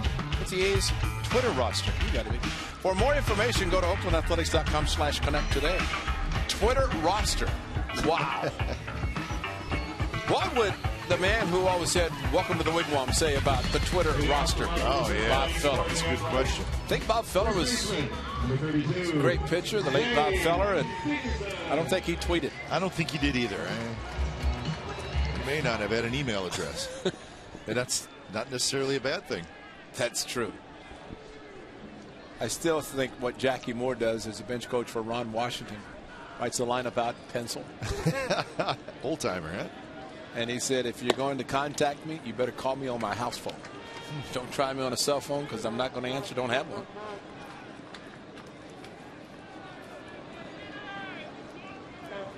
Shane Peterson in his first major league at bat struck out swinging. That was in the 3rd. Good swing there, fouls it straight back. Well, the A's have gotten to Peacock a little bit the last 2 innings, at least as far as making him pitch out of the stretch, throw a lot more pitches. Well, it looks like Chris Young wants to pitch out a stretch more. Maybe they figured out something for the base running to take advantage, and they're definitely doing it, and did in the last inning to help the A's score their only run.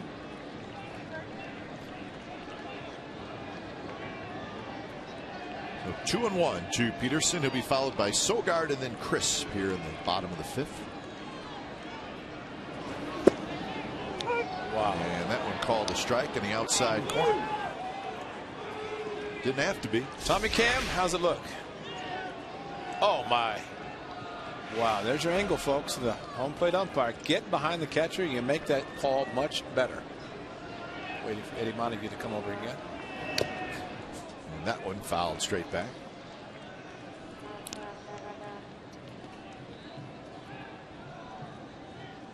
Well, AJ's pitched through 5 innings, considering he had nothing for 3.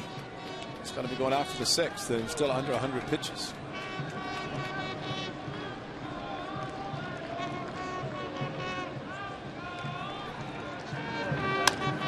Curveball rolled foul past Ty Weller.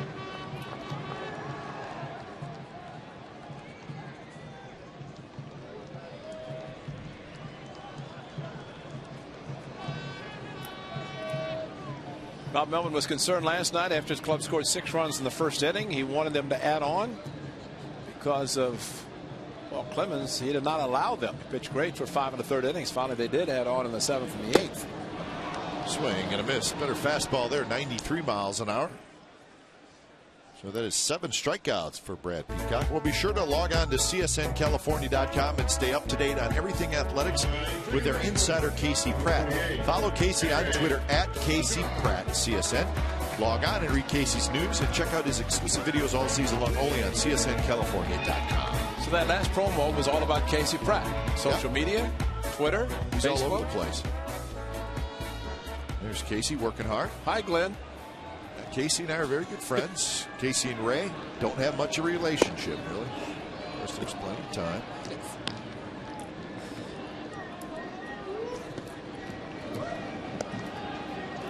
Action.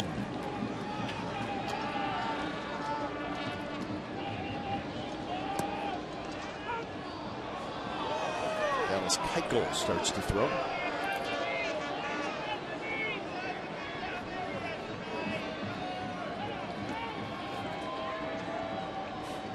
Sogard tripled in the 3rd. And he rips one down the right field line, and that's going to one-hop the wall. Sogard's going to have a 1-out double. So Sogard a double and a triple tonight. Eric Sogard has a very quick bat, as he showed with the triple, and watch how quickly he turns on the fastball inside. Great job of turning on it and hitting a double down the right field line.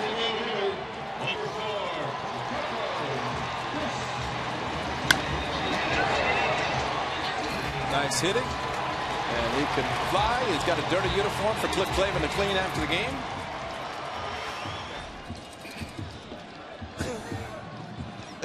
Nerd power. There he is. He is not a nerd. No, he is not.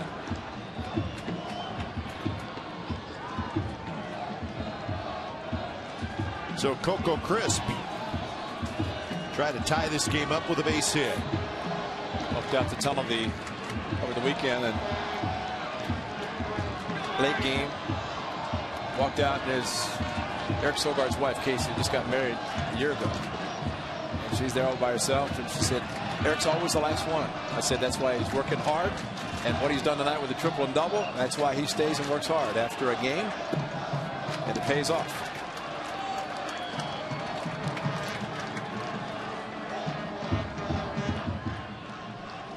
Look at that. That's an artiste right there, cleaning his glasses. Oh, they write an article about one of the rare, if not the only player in baseball wearing glasses. A.J. Griffin wears glasses. He doesn't need them just to see the signs from the catcher. Thogi needs him to hit, but I think his wife Casey just understand. Husband works hard. That's why he's a good player. 2-0 now to Coco Crisp. 84 pitches for Brad Peacock.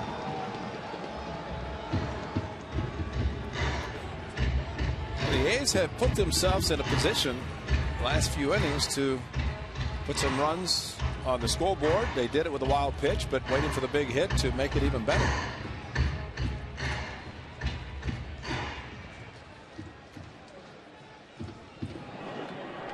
Got a good shot. Latest edition of Athletics Magazine. Coco on the cover.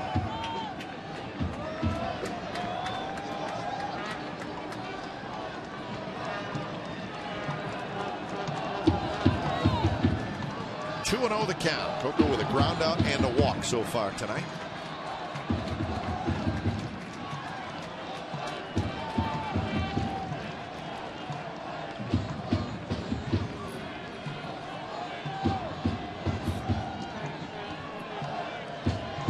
Sogard, the tying run at second base.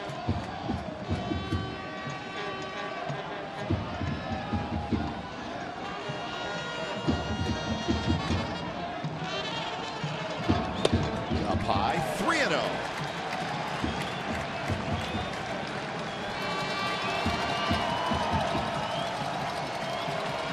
So action in the bullpen.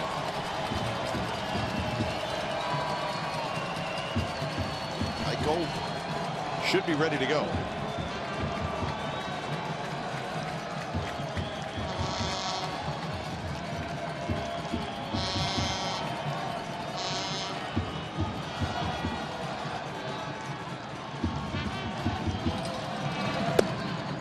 Pitch called the strike. Coco thought maybe it was outside.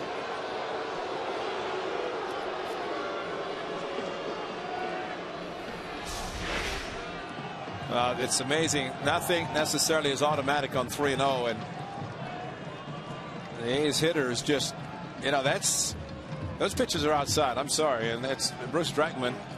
The way he's lining up on the right shoulder of the catcher, he cannot see the outside part of the plate. I've said it over and over, but catcher, the umpires with that angle. And when he's looking that way, he cannot see the outside corner, and it's almost a guess. And unfortunately, he's guessed incorrectly in several pitches. That one's drilled right field, and Keel going back. He's at the wall, and it's off the wall. Sogard's going to score, and Coco's flying around second, and he's going to be standing at third with a triple. 2-2 game.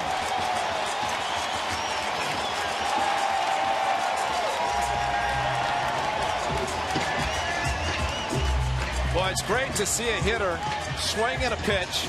He hit it well, but Coco has power for home runs, but he was running out of the box as he probably felt this ball was not going to make it out of the park. It's not going to be a home run. And for him to get a triple, this ball off the wall, and Keel tried to use his glove just to knock the ball down. He did a pretty good job. Actually, his left hand, his bare arm. But Coco turned it on. Got the great angle around first base, and here he goes.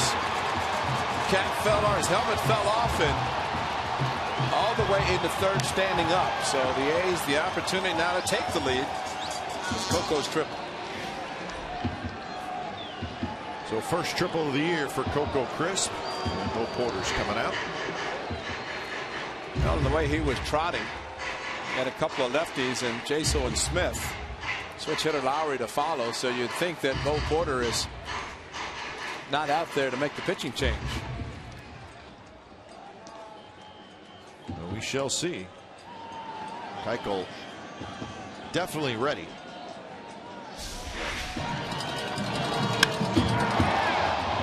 The 11 seconds for Coco to go home to third. And especially when he turns it on, I don't think the left groin's bothering him. I think he's okay.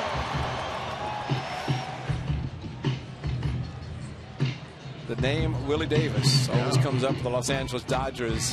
Willie could go from home to third in probably less than 11 seconds. But it was fun to watch, and it's what I kept telling Jamal Weeks. With your speed, the triple is the most exciting play. You don't have to hit the ball out of the park. Use your wheels. Fans get more excited with the triple, or as excited they do as a home run. Here's Jaso. Pitch out. Nothing going on. Infield in.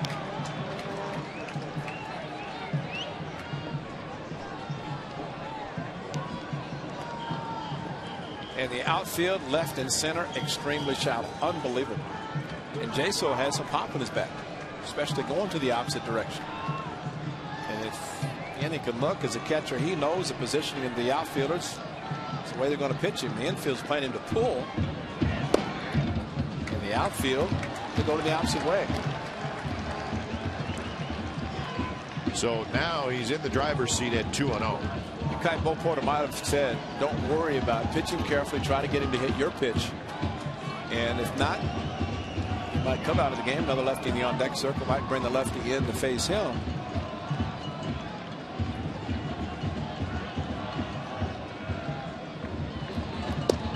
Off speed in first, right? See, that'd be hard for a pitcher, though, if you know it may be your last guy. That's not going to want to pitch around him. And you want to go get the guy. And the way he threw the 2-0 curveball, he's thinking about getting him out. So that is probably not what Bo Porter said to him. Sogard started with a double. Pope goes at third with a triple to drive him in. Missed badly. 3-1.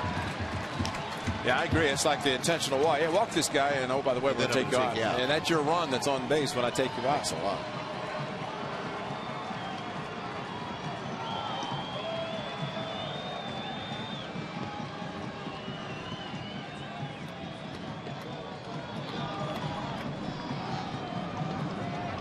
Maybe expanding the zone would be a good idea for John Jaso, especially look fastball. If you get it, expand a little bit to drive in the go-ahead run.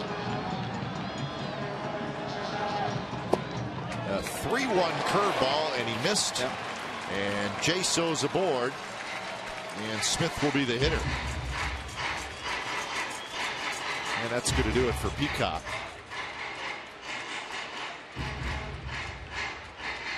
He was good early, but he started to struggle. So it's going to be 4 1/3 for Brad Peacock. When it's time for change, think Speedy Oil Change and Tune-Up, your oil change tune-up and smog experts.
Presented by authority of the Oakland Athletics and may not be reproduced or retransmitted in any form, and the accounts and descriptions of this game may not be disseminated without the express written consent of Athletics Investment Group, LLC. So the A's have tied it. RBI triple by Coco Crisp. Now they got a pretty good chance to take the lead. So 2-2, first and third, one out for Seth Smith. And he's going to face the left-hander Dallas Keuchel. And the interesting move in Houston, Seth Smith hit a home run off this left-hander. solo home run, but he pitched well. Just the 3 hits and 3 innings pitched in relief of Bud Norris. But the lefty with a decent fastball, low 90s, cutter, 2 and 4 seam fastball with a cutter and a changeup. And the infield playing for 2.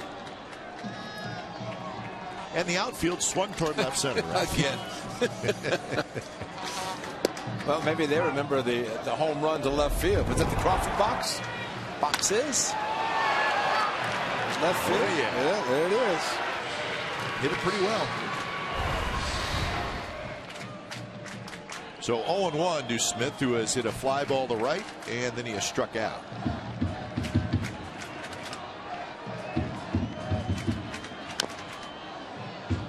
When we were in Houston, the Astros acquired Travis Blackley, but Blackley went out to throw a bullpen session the first day he was with the Astros, and he got hurt. So he went on the 15-day disabled list, and Dallas Keuchel was then called up. And the day he got there, he pitched those 3 innings against the Athletics, giving up that Seth Smith home run. He actually pitched pretty well. Nobody else in their bullpen really did, but he did a decent job. Base hit right field. A's take the lead. Jaso's going to try for third. He'll make it, and it's 3-2 Athletics. Well, Seth Smith, a great job on a hanging curveball, and A.J. Griffin has settled down. He now has the lead. Brad Peacock has just seen the base runner score, but the hanger and Seth Smith, I don't know that there's a better hitter in these situations where he might struggle initially with an at-bat, but then in a case, a couple of strikes, stays on a breaking pitch and hammers it into right field. And the aggressive Jaso, Enkyo's got a pretty good arm, but he's still testing him and made it easily. So great job of hitting by the one and only Seth Smith. Goes triple. The A's have the lead. So Smith gets his 7th RBI, and here's Jed Lowry, still only 1 out.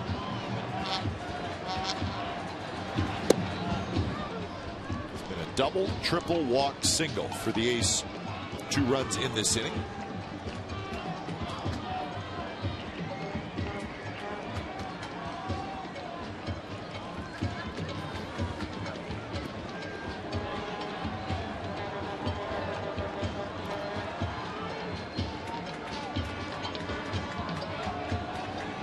Setting up inside, and it's low. 1-1 the count. You think maybe Travis Blackley, maybe they wanted to stretch him out to start, so good way to get him to rehab, to put him on the roster and yell him. And well, that was one of the rumors that was tossed around. Was he really hurt? But remember, in spring training, he wasn't pitching that much, that many innings, and of course did an excellent job last year with the A's in the spot starter role. We shall see if he joins the rotation soon. After his 20, see, a starting pitcher can rehab for 20 games down at the minor leagues because they cannot pitch every day. That's batting average against fastballs. Jed Lowry hitting .440. Justin Upton. Well, how about the season he's having for the Braves? And his older brother BJ is not BJ's not having a great start. Justin has 8 home runs.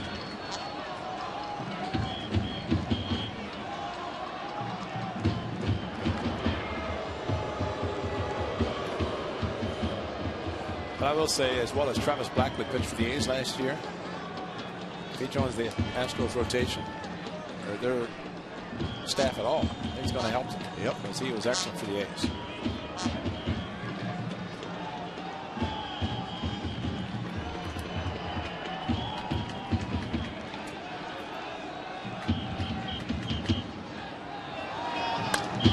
Another foul ball by Jed Lowry. And maybe it's the year of the Aussie. You know, the Aussie won the Masters for the first time in the history of Australian golfers, I guess. Travis Blackley, I'm sure, was happy, as was Grant Balfour.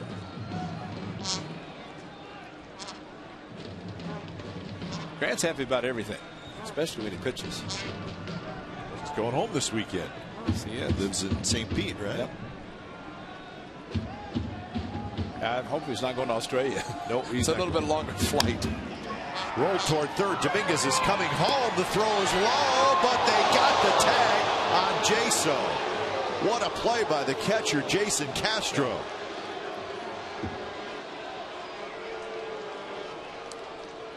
So Jaso is thrown out at the plate at a close play. Now Lowry got on top of the ball, and it was a great play because he had to scoop it, and then Jaso tried to go around to tag the plate with his hand. Now batting, center fielder. Castro had his foot there enough to block him off and got him as he went past him. But you know, Cap, one thing about that play, first and third, and it's a judgment call on the runner in third, because typically a runner in third will run if there's a chance of turning a double play. You try to avoid, in this case, an inning double play. There's no way that the Astros, maybe it would have been tough to get one out because Lowry runs well enough, but Jaso went, and the only play for the third baseman, Dominguez, was to go to the plate, and with the help of his catcher, made the great play. So 2 outs. Smith at second, Lowry at first for Chris Young. Replay showed a very close play, but it looked like Bruce Druckman got it right.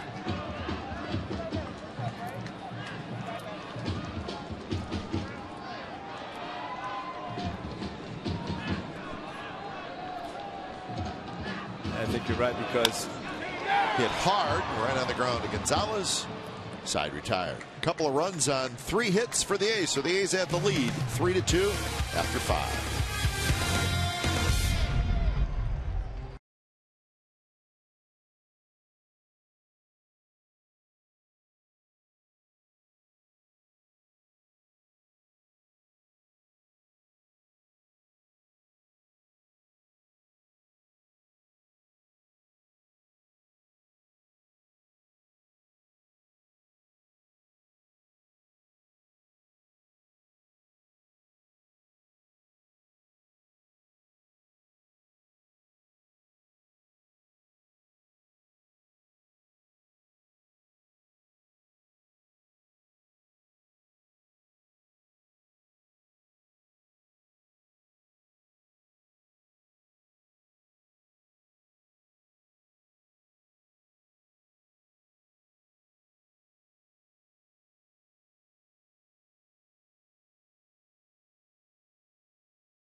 For this, join the A's for First Little League Day of 2013, driven by Chevrolet, Sunday, April 28th.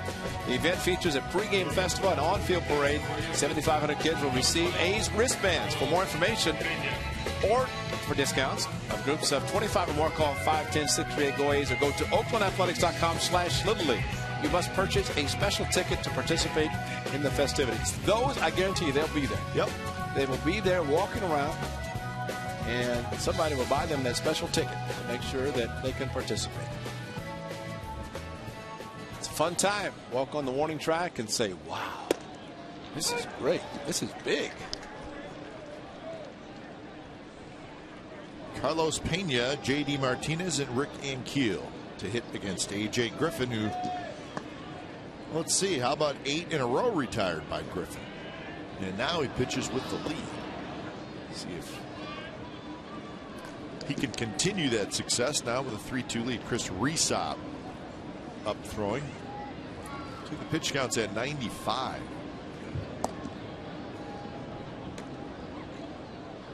Pena has walked twice. He takes a fastball for a strike. Bob Melvin, a former catcher, and of course Kurt Young, the outstanding pitching coach, I'm sure realizing that for A.J. Griffin, as this game has progressed, he has gotten better and better. And that may be, although Reesop getting loose and get through this inning. Then he could turn it over to the big three out of the bullpen for one inning apiece and try to seal off a victory.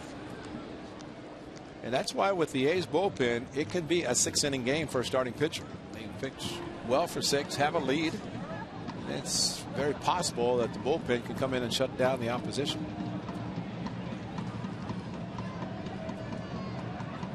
Well, they could probably do it after 5. Well, that's 6 true. certainly. That's true. Yeah, there's plenty enough down there, but it's not something you want to push. And the starter always has a lot of pride, takes a lot of pride in his pitching. And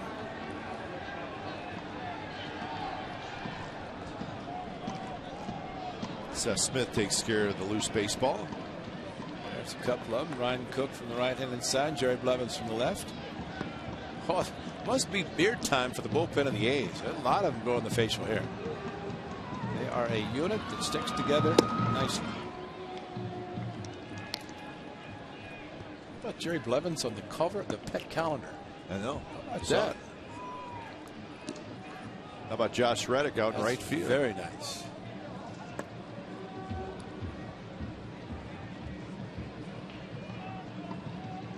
Two pitch, swing and a miss. Fastball, a little up and in, and that's strikeout number 6 for A.J. Griffin. Just a good fastball at 90. Good location, much better, much different than what he did. Carlos Pena walked twice. Number 14. First 2 at bats. What do you think of that, Ray? Do you like it?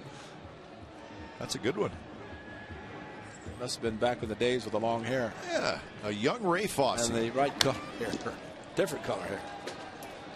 We should have given those guys that picture that shows you in spring training 1966 when you look like Steve McQueen with your sweet sweater on and shades. My alpaca. Oh, man. Should have shown him that one and let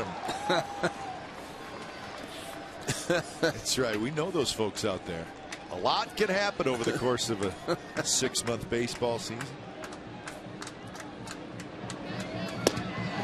0-2 fastball, swing and a miss, back-to-back strikeouts. So Griffin locking himself in, even though this could be his last inning. Well, Arthur is doing the job tonight, isn't he? How about this fastball? The fact that he's elevating fastballs, which are always a little bit more difficult to catch up to anyway. He did it to Pena, and now this fastball in the zone to Martinez. Just finish it off right here. There's nothing wrong with that pitch either.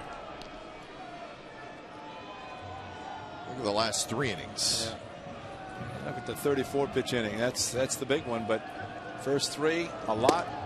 Last 3, nice.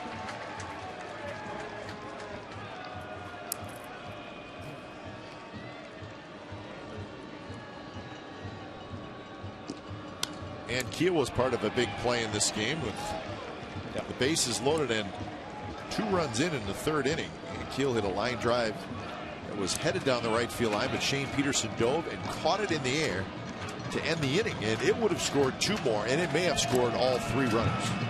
Swing and a miss, struck him out. And how about that inning for A.J. Griffin? Strikes out the side. He's got 8 and 6 innings, and the A's lead 3-2.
Creek Casino Resort. Cache Creek is giving away 16 cars guaranteed. Visit cachecreek.com for information. You mean somebody else besides George Zimmer guarantees it? Sure. Cache Creek Casino, 16 cars. I guarantee it. Big George. A's now with a 3-2 lead as we have reached the bottom of the 6th inning. And now the bullpen for the A's getting heated up. Ryan Cook starts to loosen. A.J. Griffin, last 3 innings, 11, 11, and 13 pitches. And to finish it, the last 3 with strikeout, strikeout, strikeout. That's a job well done. So see if the A's can extend the lead as Reddick leads it off against Keuchel.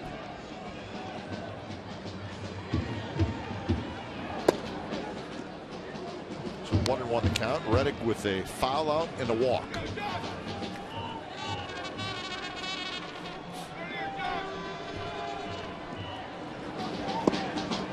Breaking ball and Reddick swings through it. 1-2. Tigers still leading the Mariners 3-2. Top of the 7th inning at Safeco.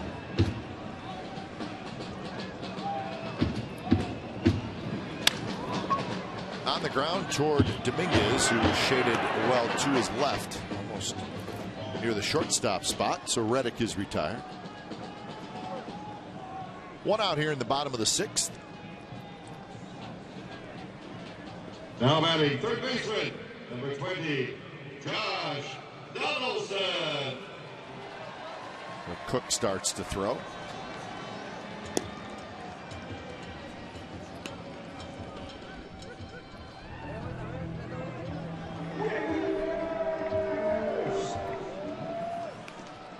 So Donaldson steps in. Donaldson had a tough night so far. He has struck out twice, both times looking.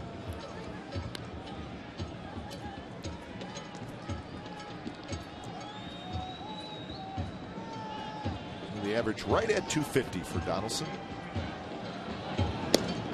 14 hits in 56 at bats.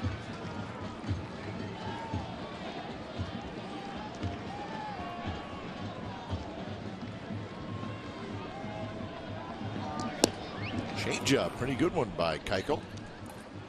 Such a great changeup, Josh Donaldson. As we have talked about his ability to go to the opposite field nicely, he just pulled open up too much on the changeup away. Maybe he was setting him up for the same pitch that he'll hit to right field.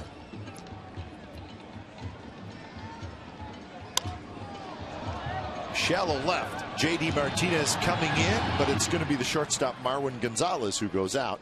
He makes the catch.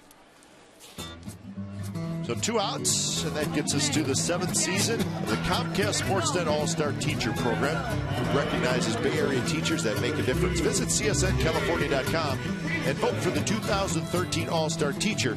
Check out the finalist bios and video features. The winning teacher receives $20,000 for his or her school.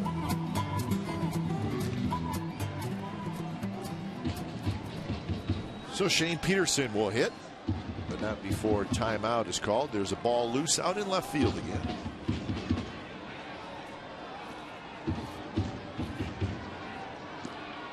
Maybe Cook needs just a little extra time. Yeah. Who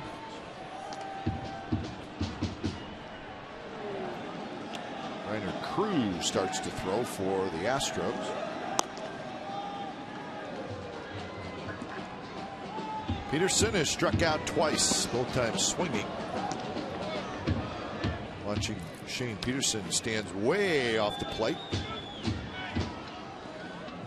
But it's one of those things too, unfortunately, for a young player coming up, his debut, and probably accustomed to seeing fastballs, and when he gets them he can't catch up, and then sees a lot of breaking pitches.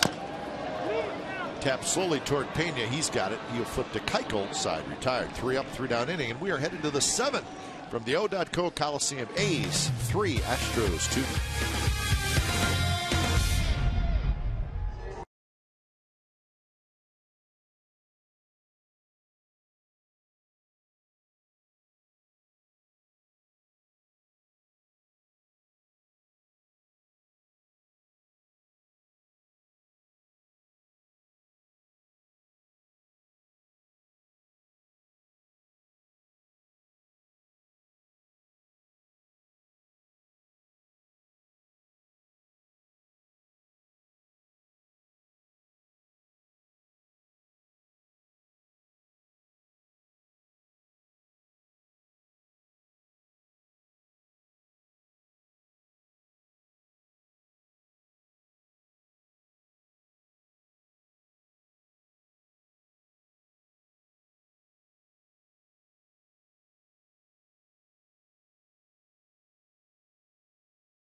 is brought to you by Xfinity, home of the most live sports.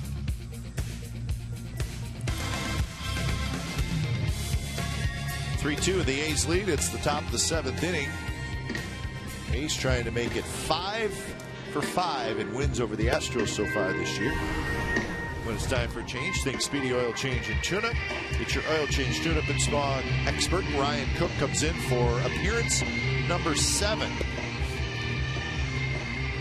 So Griffin goes 6 innings. And now it's time to turn it over to that terrific A's bullpen. Well, it is terrific, and the A's bullpen will this time have a 1-run lead to protect, and hopefully the offense the next couple of innings can add to that.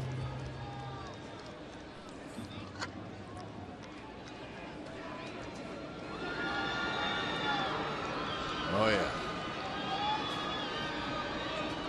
a cool night. First pitch swinging, Matt Dominguez, right field. Reddick on the move, cannot get it.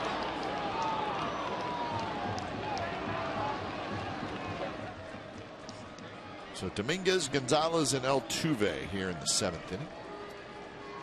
See who passed away today, Ray? Pat Summerall. He did. Yeah. I didn't know that. That's too bad. Terrific announcer. Very mostly football. He and John Madden teamed up nicely. Oh. They were the best. That's too bad. So, a legend in our field of work, Pat Summerall. Played for the New York Giants in the NFL for a long time.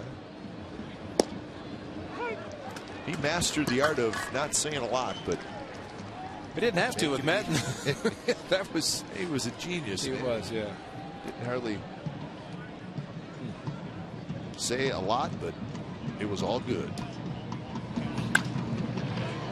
Reddick coming in. Reddick coming in. Nice play, Josh. A Gold Glover. Well, that's a tremendous play, especially as softly as the ball was hit.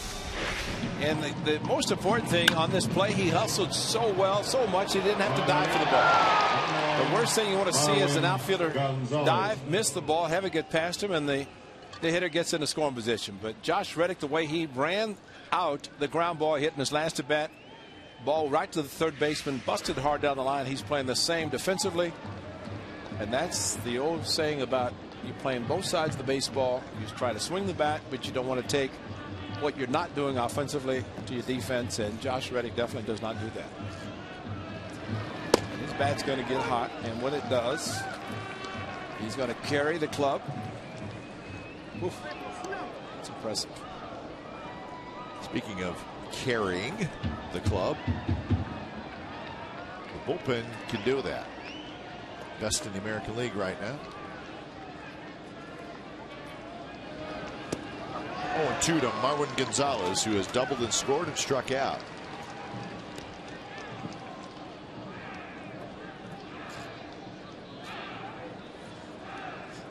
The Astros have not had a hit since the 4th inning. In fact, they have 4 hits in the game, and all 4 of them came in the 3rd inning. In a 34-pitch 3rd inning, the only thing A.J. Griffin struggled in the first 2, but really in the 3rd. You're right about the play made by Shane Peterson and Keel's ball. That could have opened it up and might have been tough for the A's to come back.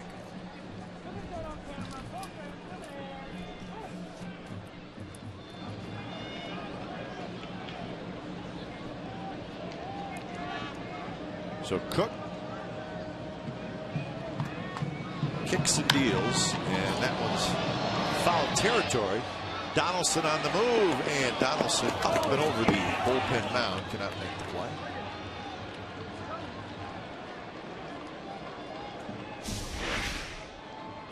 You gotta look to see where the mound is. You have to. He jumped perfectly.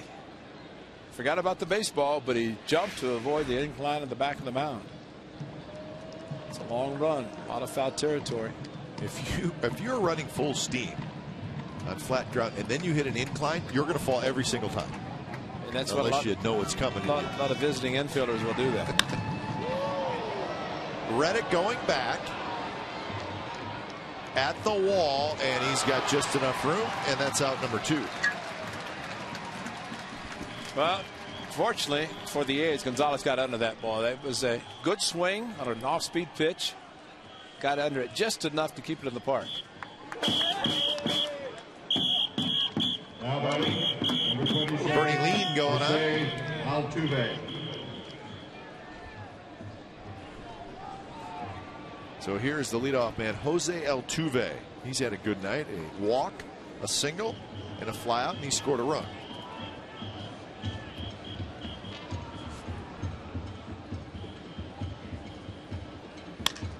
And that one's drilled toward the gap, and that'll be extra bases. Altuve's very fast. He's going to head to second. He'll stop there with a 2-out double.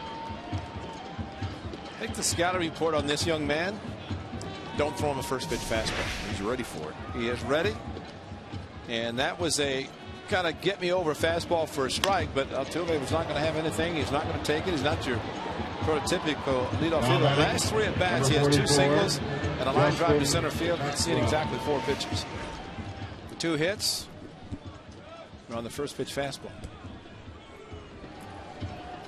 And that's the tying run. So here's Maxwell.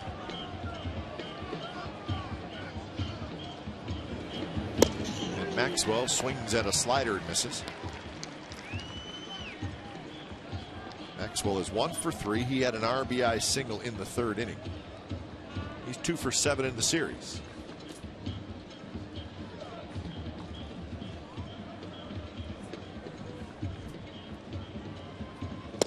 Slider again and a nasty one, 0-2. You take that same pitch and start a little bit farther outside and try to finish him off maybe with the same pitch, but not start it middle of the plate or inside definitely. And if you're going to do it, way off for a chase pitch.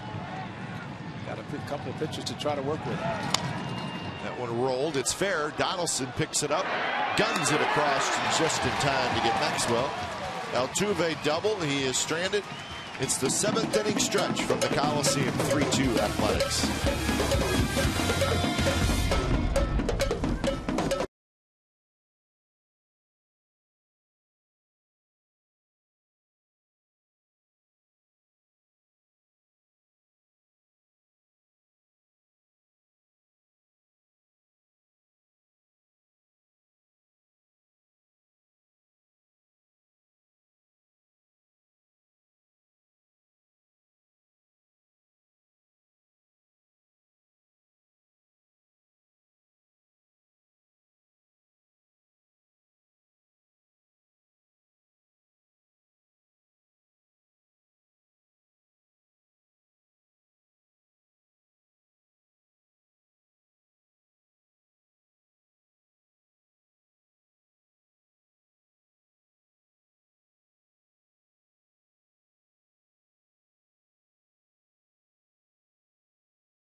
Tonight at 10:30 on our sister station Comcast Sportsnet Bay Area.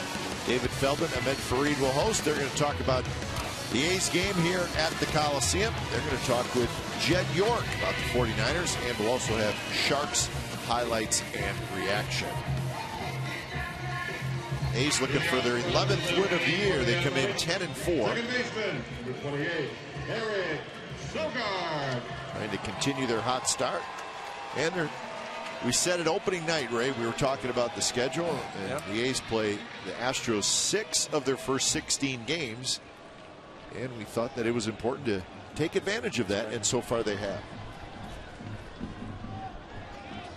Indeed they have, and just like to continue. And this young man, Eric Sogard, has been the catalyst for the A's tonight. A couple of hits, a triple and double, and he scored the big run to tie the game.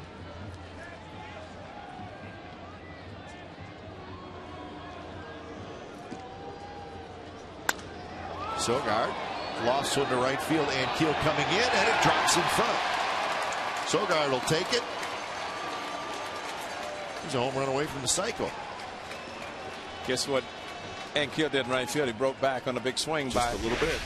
by Sogard. He had a big swing on the breaking ball. It was towards the end of the bat, but he broke on the contact and remembered that maybe seemed hesitate and just could not come up. Made a smart play by not trying to dive and make up for the miscue. But Sogard, a triple, double, and single.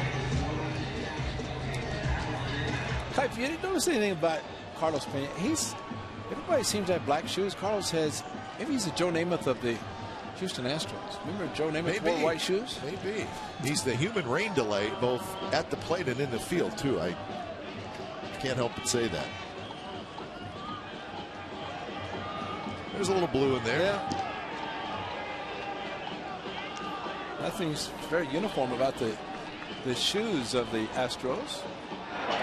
You know, I think what Carlos Pena is doing, you know, he and Ankiel, Cedeno, only 3 veterans, and I think Carlos is trying to kind of take charge and be the veteran on this club and maybe help out some of the young players.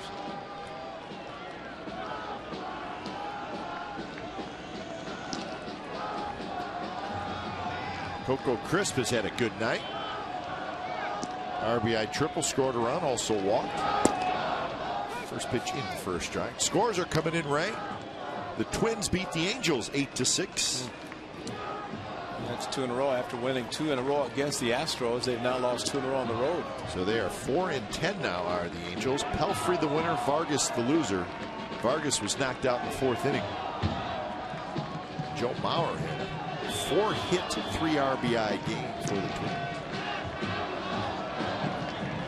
How about this, Rick? The Angels starters this year, their ERA is 6.07. That BI is the best. Statman BI now on Twitter. What? Yeah. Are you serious? Facebook, Twitter, BI. In the dirt. Nothing for Josh Hamilton tonight. He was 0 for 4.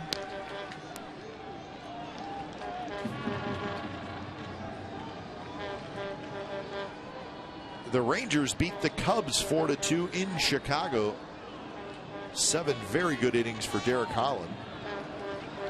Adrian Beltre hit a 2-run homer. It was chilly Willy in Chicago. 39 degrees at first pitch. So nice weather has not arrived in Chicago yet. So the Rangers get a win. It was interesting, Ray. There's 3 interleague series going on. I know. I was looking for the Rangers on the board, and I looked to the left for the American League. Yep, there's 3 of them, and that caught me by surprise as well when I was looking at the schedule for today. Well, I saw the Yankees hosting the Diamondbacks. Yeah. Rangers, Cubs, and the Royals and the Braves. Yeah. Now, one of those is just a 2-game series. I'm not sure. I think the Royals and the Braves are just a 2-game series, but I thought that was interesting. I didn't realize that would happen at times where there was more than one interleague series going on. In this case, there's 3. Well, I think the A's played the Reds here. They actually go to Cincinnati and play Cincinnati here. 2-2. Yeah, 2-2. Just like the A's and Giants will play 2-2 in 4 consecutive days. Yeah, I was surprised.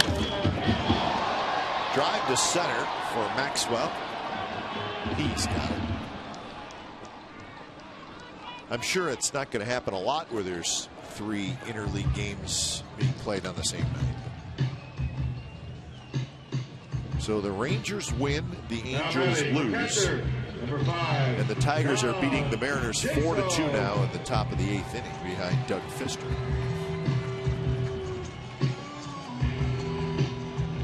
Jaso steps in 0 for 2 with a walk.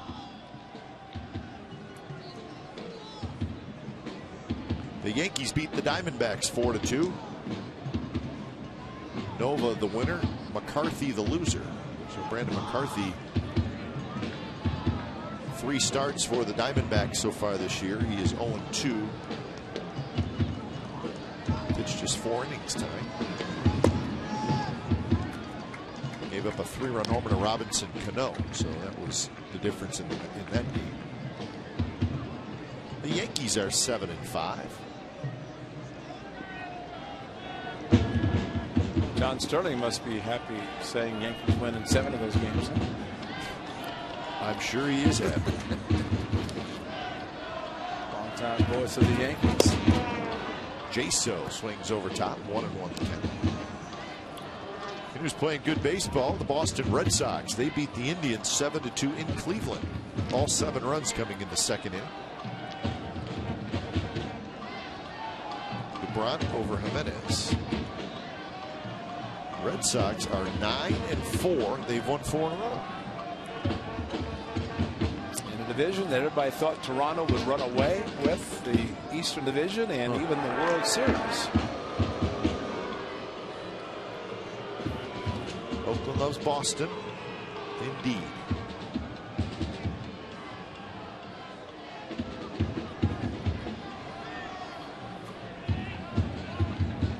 We're thinking about the good folks of Boston. Another huge jump and an easy stolen base for Sogard.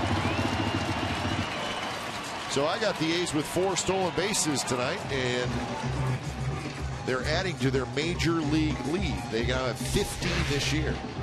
And every time, I mean, he went without, I mean, this is a left-hander looking right at him, Kite. Watch him take off. See? He never looked back to first. Exactly. And that, I think, is what the A's are picking up, and maybe something the scouting report or the A's staff, somebody's picking up that whenever the pitchers look to a base, they don't look again. Because every time, Chris Young has done it twice, and now Sogard, as soon as it looks back to the plate, they take off. Which, you know, I still say, from a left-handed pitcher standpoint, control your own running game. Little cue shot, tough play for Dominguez, the third baseman. He throws, it's wide. It's going to be a hit for J-So. Sogard had the hold. Smart base running on the part of Eric Sogard, because he would have run into an out. So with the ball in front of him and just 1 out, he decided to stay there. And as far as the third baseman, Dominguez had to go off balance throw, and Carlos Pena smartly coming off the bag to avoid having the ball get past him and would have allowed the run to score. Carlos tried to stay on the bag as long as possible, but J-So with an infield hit.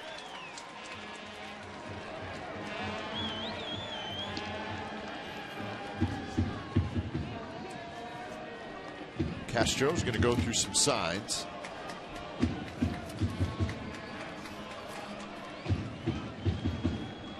So Smith steps in.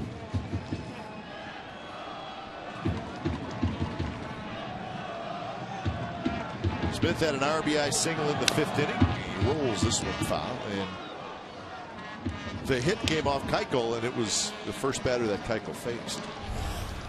Day game tomorrow. It's radio only. Bud Norris, a couple of wins this year against Bartolo Colon.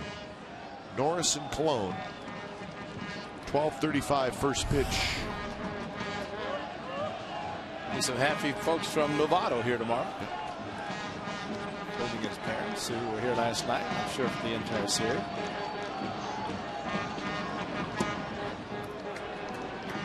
One and one now to Smith.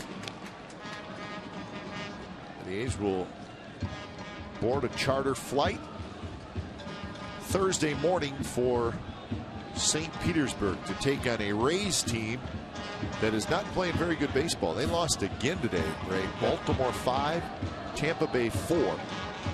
Rays have lost 7 out of their last 8. Do you know he'll be the most positive man in the Rays uniform? Joe Matt, manager of the Rays. Tordell Tuve out at second, out at first. So tailor-made double play, and Keuchel gets out of the jam. So we're headed to the 8th inning. The A's hanging on to a 3-2 lead.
27th, the A's will celebrate the 40th anniversary of their 1973 World Series championship. 10,000 fans will receive that right there. Reggie Jackson bobblehead is presented by Pepsi. Reggie Jackson, Riley Fingers, Sal Bandel, Joe Rudy, and many members are scheduled to attend along with a special pregame ceremony. For more information and tickets, call 877-493-BALL or visit OaklandAthletics.com/ticket.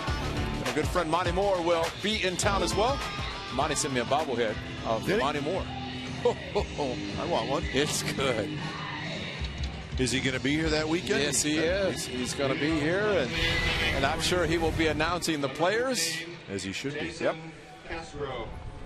So when it's time for change, think Speedy Oil Change and Tune-Up, your oil change, tune-up, and smog experts.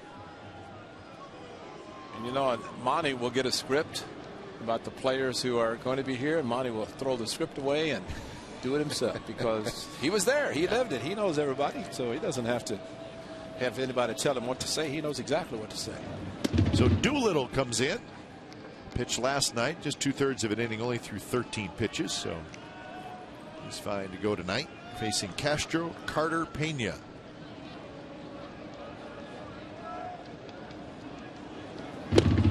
Fastball, swing and a miss by Castro, who's 0 for 3. So his average all the way down to 204 now.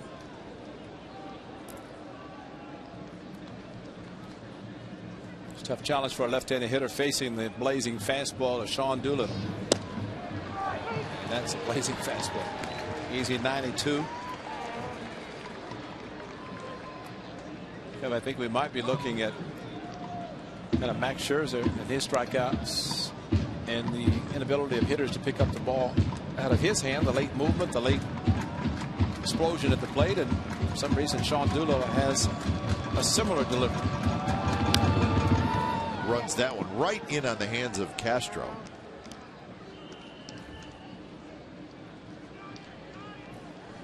Well, least amount of service time. Yep, that's what it's all about. He's just praying for a rookie to come up, but that probably is not going to happen. And the A's bullpen as strong as it is, so he is very proud to carry the backpack, the Hello Kitty backpack, looks like. Yeah. No, that's not. No, that's not a kitty. It's a good guess by you, though. In fact, the fact that you even threw that out there is pretty good. Two daughters, man. That's true. You know, when you have daughters, as you know, I know. You buy a lot of the Hello Kitty stuff. I don't think Matthew would like Hello Kitty. No, he's a big scrapping boy. Right, that's right. Skied to shallow right. Reddick's got it for out number 1.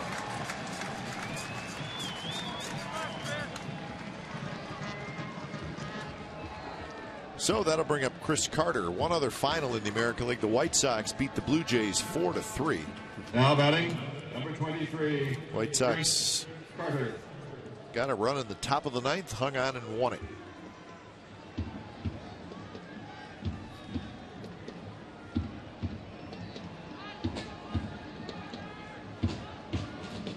And the hottest team in baseball won again, the Atlanta Braves. They beat the Kansas City Royals 6-3. The Braves are 12-1, and they've won 10 in a row.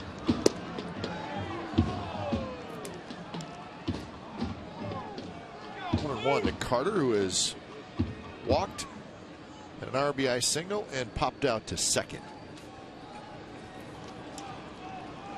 And he got a fastball to hit and fouled it back. Ray, we were talking about the Rays, where the A's would be going this weekend, and they're just not playing very good baseball. What they're not doing is they're not hitting at all. Just not scoring runs. They're always tough at Tropicana Field. Young goes back, settling underneath it, right in front of the Comcast Sportsnet sign. He's got it for out number 2. Sean Doolittle staying with his number 1 pitch, the fastball. The left-hander Castro, and now to Chris Carter. Now batting, number 12, Carlos Pena. And he said, and we saw the beard of Ryan Cook and Jerry Blevins, and Sean Doolittle said, never had a beard this long in length of hair. So maybe it's a thing for the bullpen and trying to catch Josh Reddick, which they never will, because he's not going to. I don't know that he will. He's definitely not going to shave it. Maybe he won't even trim it. First pitch strike to Carlos Pena. 2 walks and a strikeout for Pena.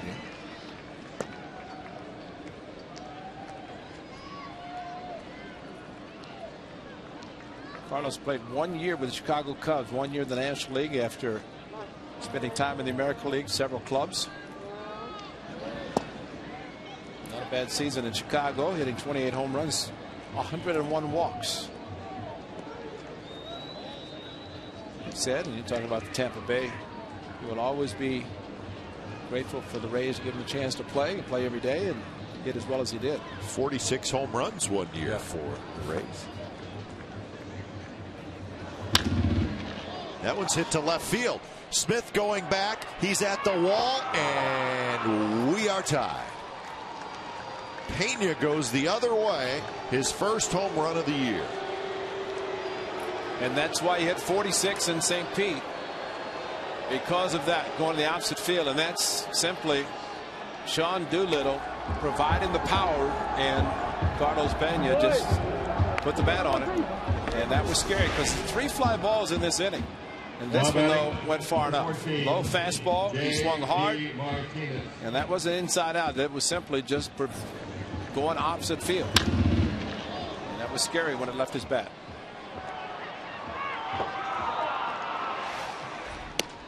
So here is J.D. Martinez. Takes the ball.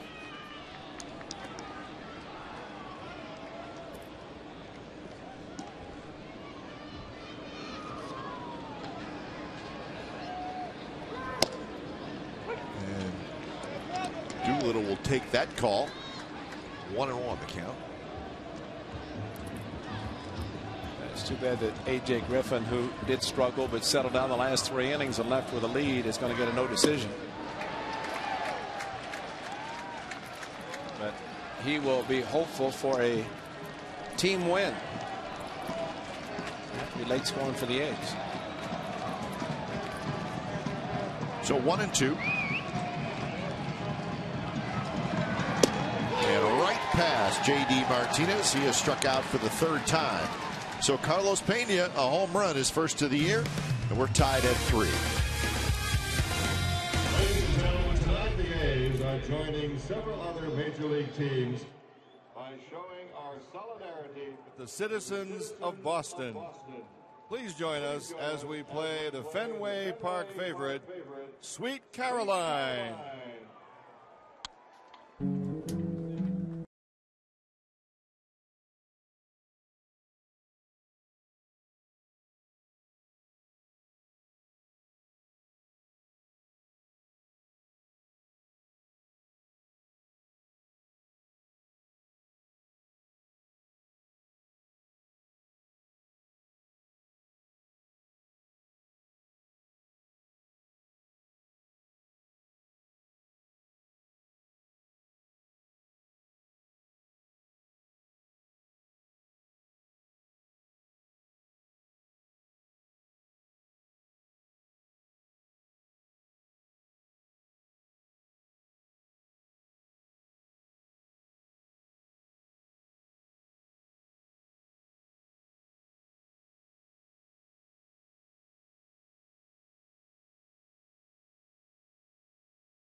Dealers. A's came storming back in this game. That was a big hit right there. Coco Crisp, a triple that tied the game.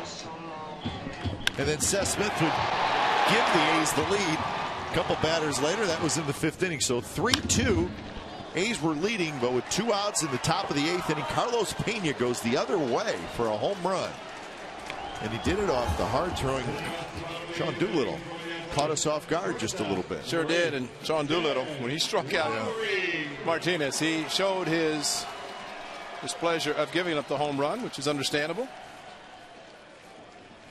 So 3-6-0 for the Astros, 3-7-0 for the Athletics. So if the A's are going to win, they'll have to do it with some late inning magic, which they know all about. And Dallas Keuchel has done a very nice job. 2 2/3 innings for Keuchel out of the bullpen, and what he's done is he's allowed his team to tie the game. And he jumps ahead in the count 0-2 to Jed Lowry, who will be followed by Young and then Reddick, bottom of the 8th. Well, Brad Balfour is getting loose, and he was going to be pitching the 9th regardless. So he's hoped to have the lead, and Balfour would try to save it. Otherwise, they're trying to take it to the last at bat.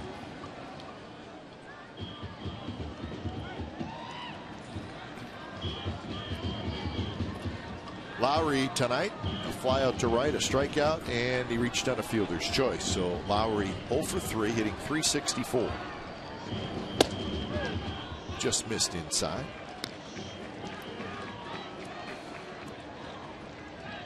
Pena with the homer to tie it.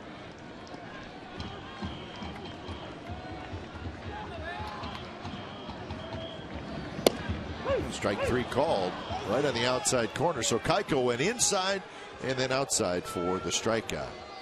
Well, just minutes ago, very nice gesture by Oakland organization. This is kind of showing their respect to the city of Boston at Fenway Park.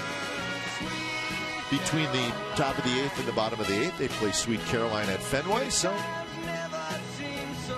Neil Diamond's favorite song. They play it in the 8th, and the fans get into it. All the sellout. Well, until just recently, it was sold out in a game, and that former Red Sox player Josh Reddick showing his support for his former team, City. Your attention, please. We got a pitching change at the Coliseum. We'll be back. For Houston, number 55, Reiner Cruz.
Bottom of the 8th inning.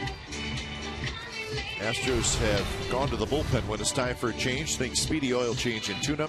Your oil change, tune-up, and smog experts. Reiner Cruz comes in for his 9th appearance, so he's been a workhorse. This being the 14th game of the year for the Astros, so he's been in well over half of their games. Reiner Cruz. Well, you saw him down in Houston throwing that mid-90s fastball, and he'll bump it up to mid-90s, 98 with a heater, 2 and 4 seam fastball. So if he stays with a fastball, it's exactly what hitters like, especially if it's straight. So here's Young.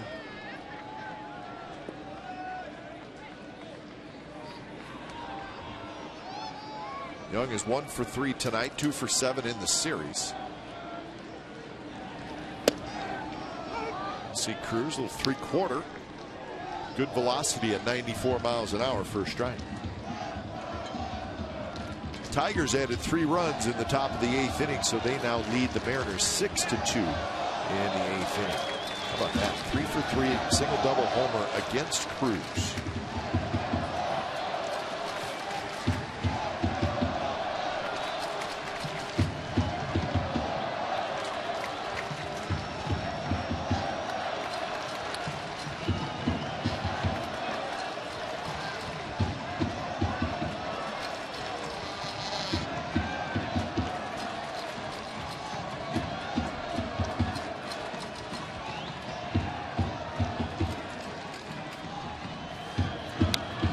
Fastball comes right at him at 96 miles an hour, and Young fouled it back. So 0-2 the count, with Reddick waiting in the on-deck circle.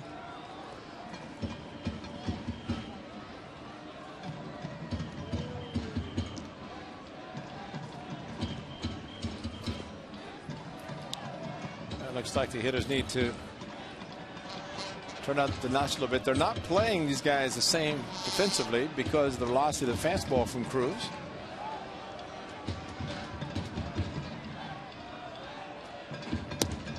Outside, 96 miles an hour.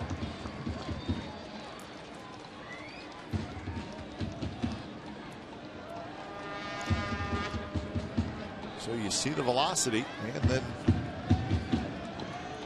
the 3/4 delivery. See where Cruz can be a tough at bat for a right-handed hitter.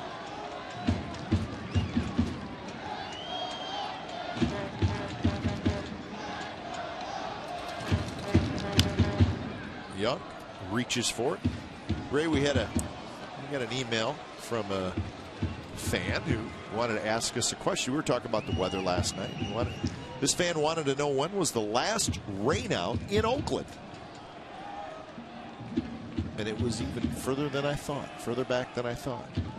I remember it. What year was it, though? Right? May 5th, 1998. That long? Yeah. Wow. Seems like just yesterday. And it wasn't. Coming in is Maxwell. He's got. I guess we were talking about the weather, and the fan was just curious. So I thought since he made the effort to email the question in, that we could answer it for him. In fact, is it Cleveland? Who was it? I'm not sure who it was, but it was May 5th. But there was also a rain out here at the Coliseum on April 3rd of that year. So 2 rainouts in the span of about a month in 1998. But since then, Detroit? Yeah, saying Detroit. Then it's Detroit. Remember last year we had a shortened game. Remember against the Royals here? Yeah. Game that the Royals won. So it's been a long time, 1998, since the last rainout here at the Coliseum. You know, besides the A's front office, who's happiest about that the most? Well, the other teams that come in here, number one, but Clay Wood, head groundskeeper, they don't like to put the tarp on. One time is fine. But when it gets muddy and wet, and you have about 4 or 5 on the ground crew, not a lot down there. You just hope they can get people out of the stands to help them push it. So keep the rain away. Well, we've had crew members, TV crew members, help out here at the Coliseum. In fact, it was last year. Never rains in California. They wrote a song about that. It will rain, but usually in the offseason.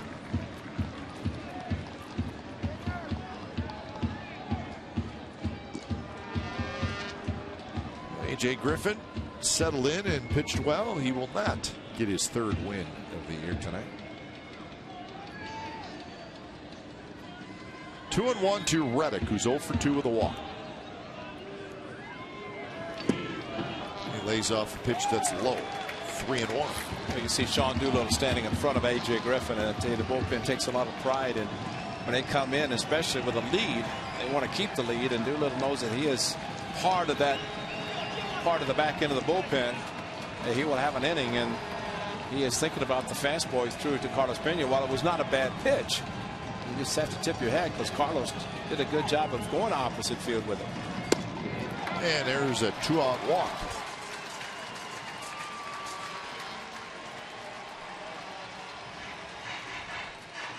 So the A's have received 4 walks tonight. Remember last night they received 8 walks and 6 of them scored.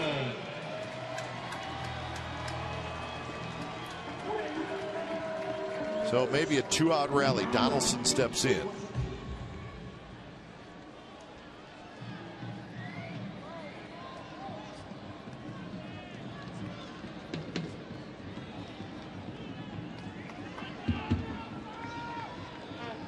First pitch to Donaldson is a bit high.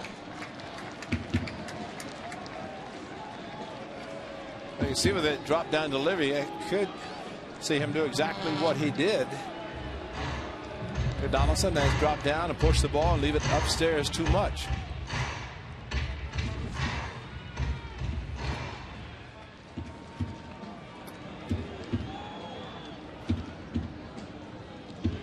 Donaldson has struck out twice and popped to short.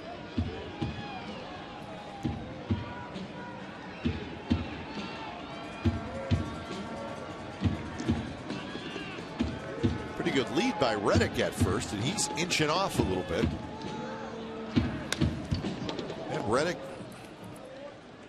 runs well and is a decent base stealer. He's not going to steal a lot of them, but it's the element of surprise. Fastball belt high, and Josh Donaldson trying to tune it up just a little bit extra. And that Carlos Pena might be yelling at Cruz to pay attention, maybe to look over twice. You're right, Reddick. The cutout getting a foot beyond that, which is a very good lead.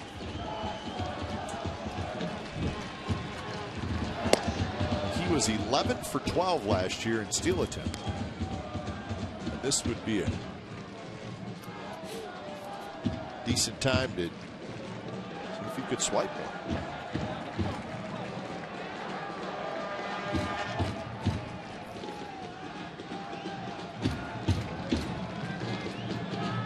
One and two. Cruz is ready. So is Donaldson. Reddick goes, and he had the huge jump. Another A's base stealer that was halfway to second base before the pitch was thrown. And that ball was eye high to Josh Donaldson. See, there's the look back to the plate. No second look to first base. Reddick had it stolen, but Donaldson swung at a pitch out of the strike zone, but I guess too close to take.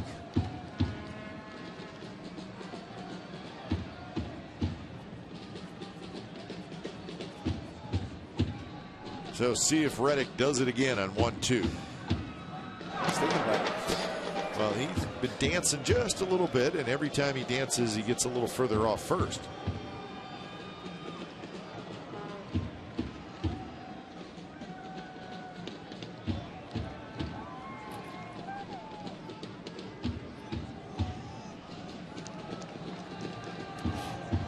It's like Gray when guys get afraid to get out there and get a good lead. That's right. Reddick certainly has a good one. Not going, and that one bends Donaldson back.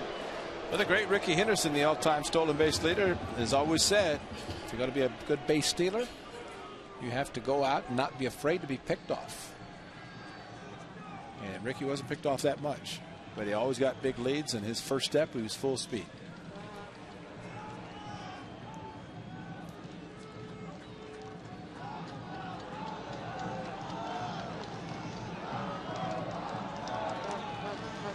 Reddick not going, and a pitch is inside again, and now it's a full count, and he will be moving now.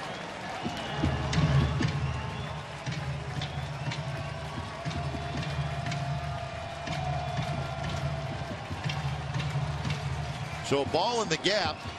Reddick runs well. The A's have a pretty good shot to grab the lead. See if Donaldson can find a gap somewhere.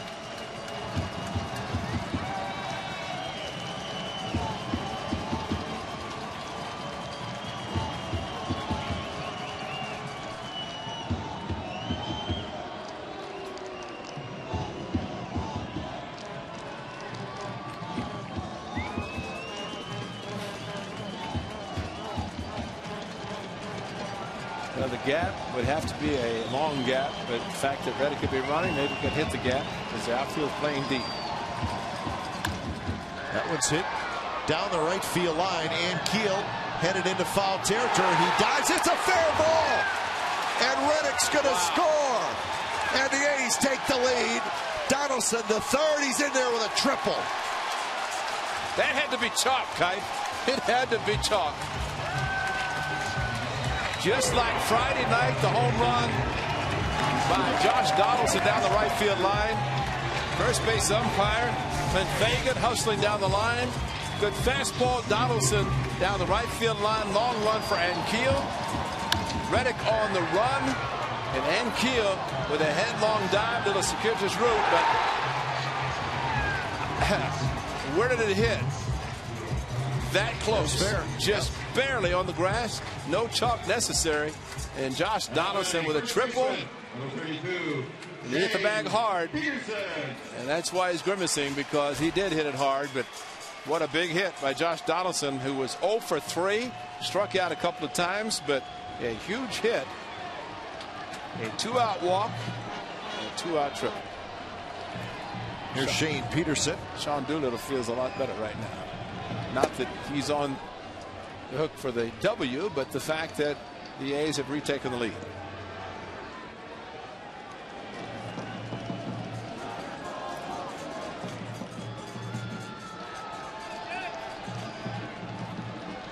Peterson tonight has struck out twice and grounded out. It's that 96-mile-an-hour fastball. So a 2-out walk to Reddick ends up hurting Reiner Cruz.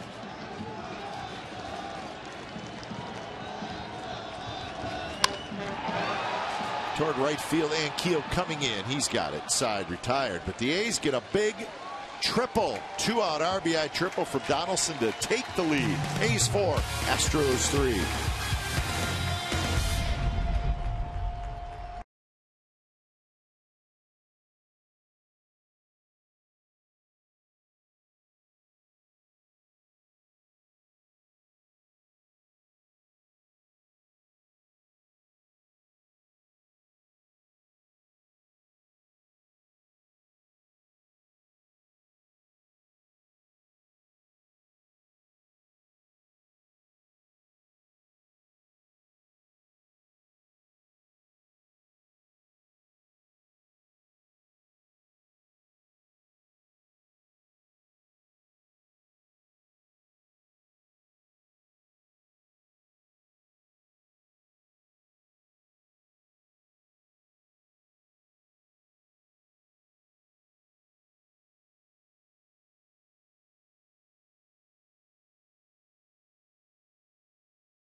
So the A's now with a 4-3 lead as we have reached the 9th inning. So Donaldson's RBI triple brings home Reddick. So another big hit for Josh Donaldson. A's with 3 triples tonight. How about that? Sogard with 1, Crisp with 1, and now Donaldson with 1. And Sogard with a single, double, and that triple tonight. So the A's 3 outs away from their 11th win. And it's going to be up to Grant Balfour. Just his 2nd save opportunity. So it'll be Ankiel, Dominguez, and Marwin Gonzalez against Balfour.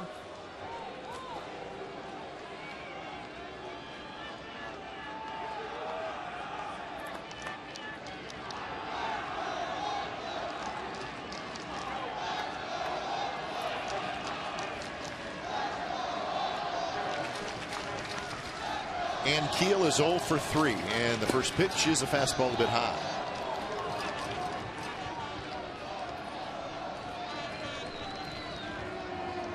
Ankiel strikes out a lot, but he does have very good power. So he is a danger at the plate, and that one over our head into the upper deck.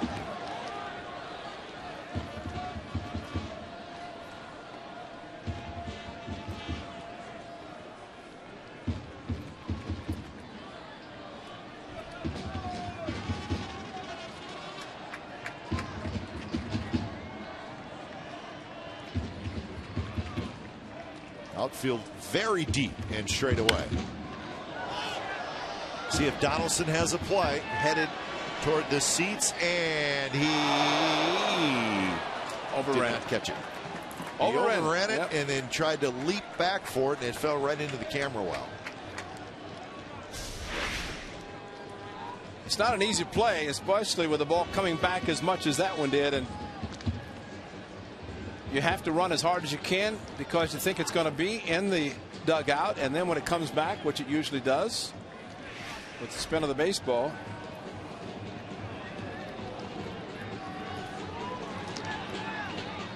so the count 1-2 to Ankiel. Again fouled high, deep, well back, lower level toward the back.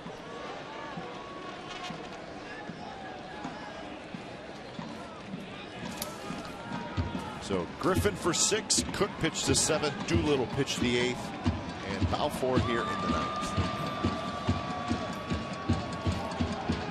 Swing and a miss. He struck him out with a breaking ball. And that is a pitch that Ankiel has trouble with. He can hit a fastball, but Griffin threw him a good curveball earlier. 2nd inning, struck him out, and Grant Balfour a much harder curveball. And he gets a big strikeout to lead off the 9th inning.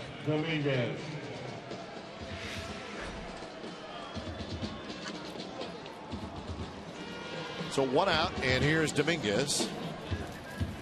Dominguez is 0 for 3 tonight. Little pop up. This should be out number 2, and it is. So Dominguez is 0 for 4, and now the A's are 1 out away from a victory.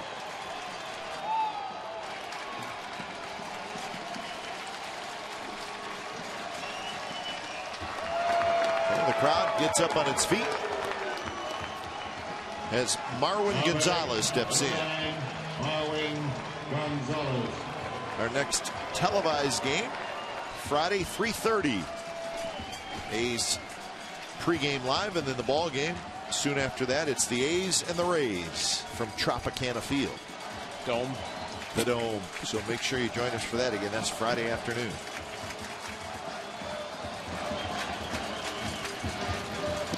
First pitch right down the middle, a strike to Gonzalez.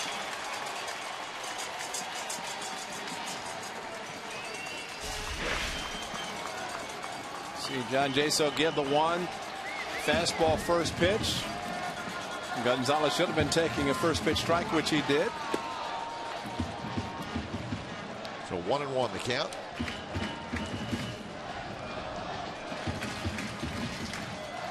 Gonzalez doubled and scored in the 3rd. He has also struck out and hit a long fly ball to right field.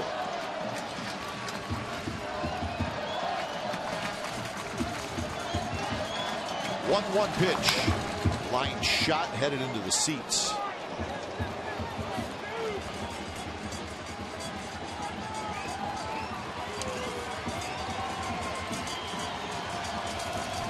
Well, but he go to the curveball that he threw to Enkiel. Why not? Right, as long as he throws it hard. That's the biggest plus that he has going, and that is a curveball that is thrown hard.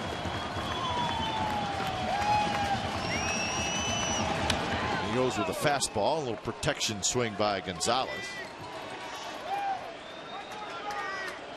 The Balfour trying for his second save of the season.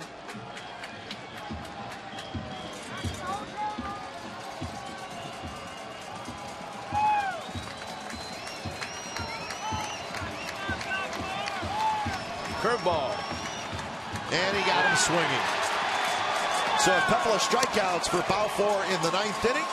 So he has a nice clean 3-up, 3-down inning, and the A's win game 2 of the series by a final score of 4-3. So Griffin pitches very well in an 0 decision. And then the bullpen with one hiccup, the home run by Pena. The A's win it on the Donaldson triple with 2 outs in the bottom of the 8th inning. So late inning heroics again for the Athletics. It wasn't a walk-off, but it's okay. Scoring the bottom of the 8th, it's about as close to a walk-off as you're going to get. So the A's now 11-4, and they will go for the sweep tomorrow. So, Ray, they are doing what they're supposed to do against this Astros team. And I don't mean to harp on the fact that the Astros are not a very good team, but I stand by what you said. You have to beat them. Right. And if you're the team that doesn't beat them as much as you should, it's going to cost you at the end of the year in the standings.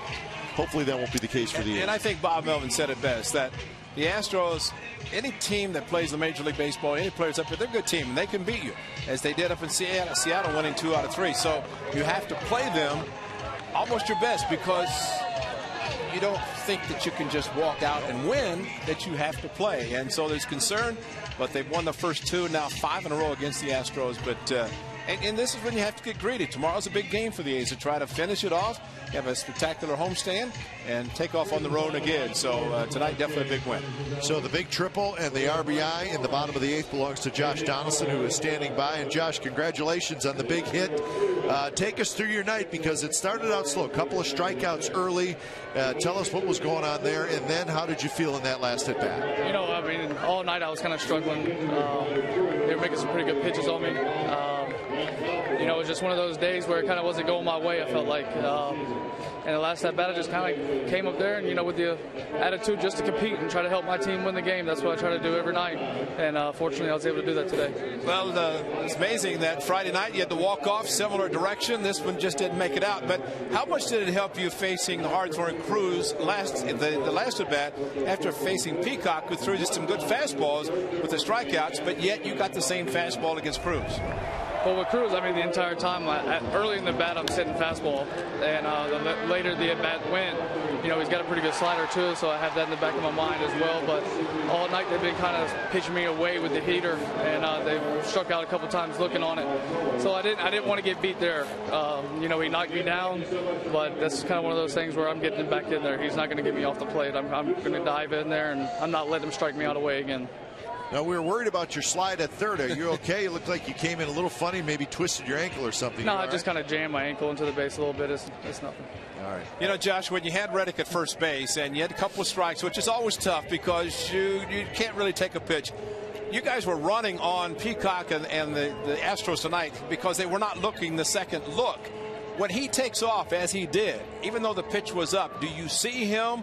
Were you thinking, let him try to steal, or was the pitch too close that you had to try to make contact? No, I saw him steal, and I wanted to hit it. So, because, I mean, if I get hit a double right there, he scores. You know, it was kind of a close pitch. It was a little up, but I know I can get on top of that pitch and try to drive it in the gap. And, you know, unfortunately, I fouled it off, but, you know, I was able to get the hit later. And another big hit. Josh Donaldson, thanks for joining us. Hey, thanks for having me, guys. Great job. So a walk-off home run a couple nights ago, and tonight, RBI triple in the bottom of the 8th inning, and the A's win it. Second night in a row, they have beaten the Houston Astros. Final score 4-3. We'll come back to the Coliseum, Ray and I, and we'll talk a little bit more about tonight's game, and then we'll wrap it up. Stick around.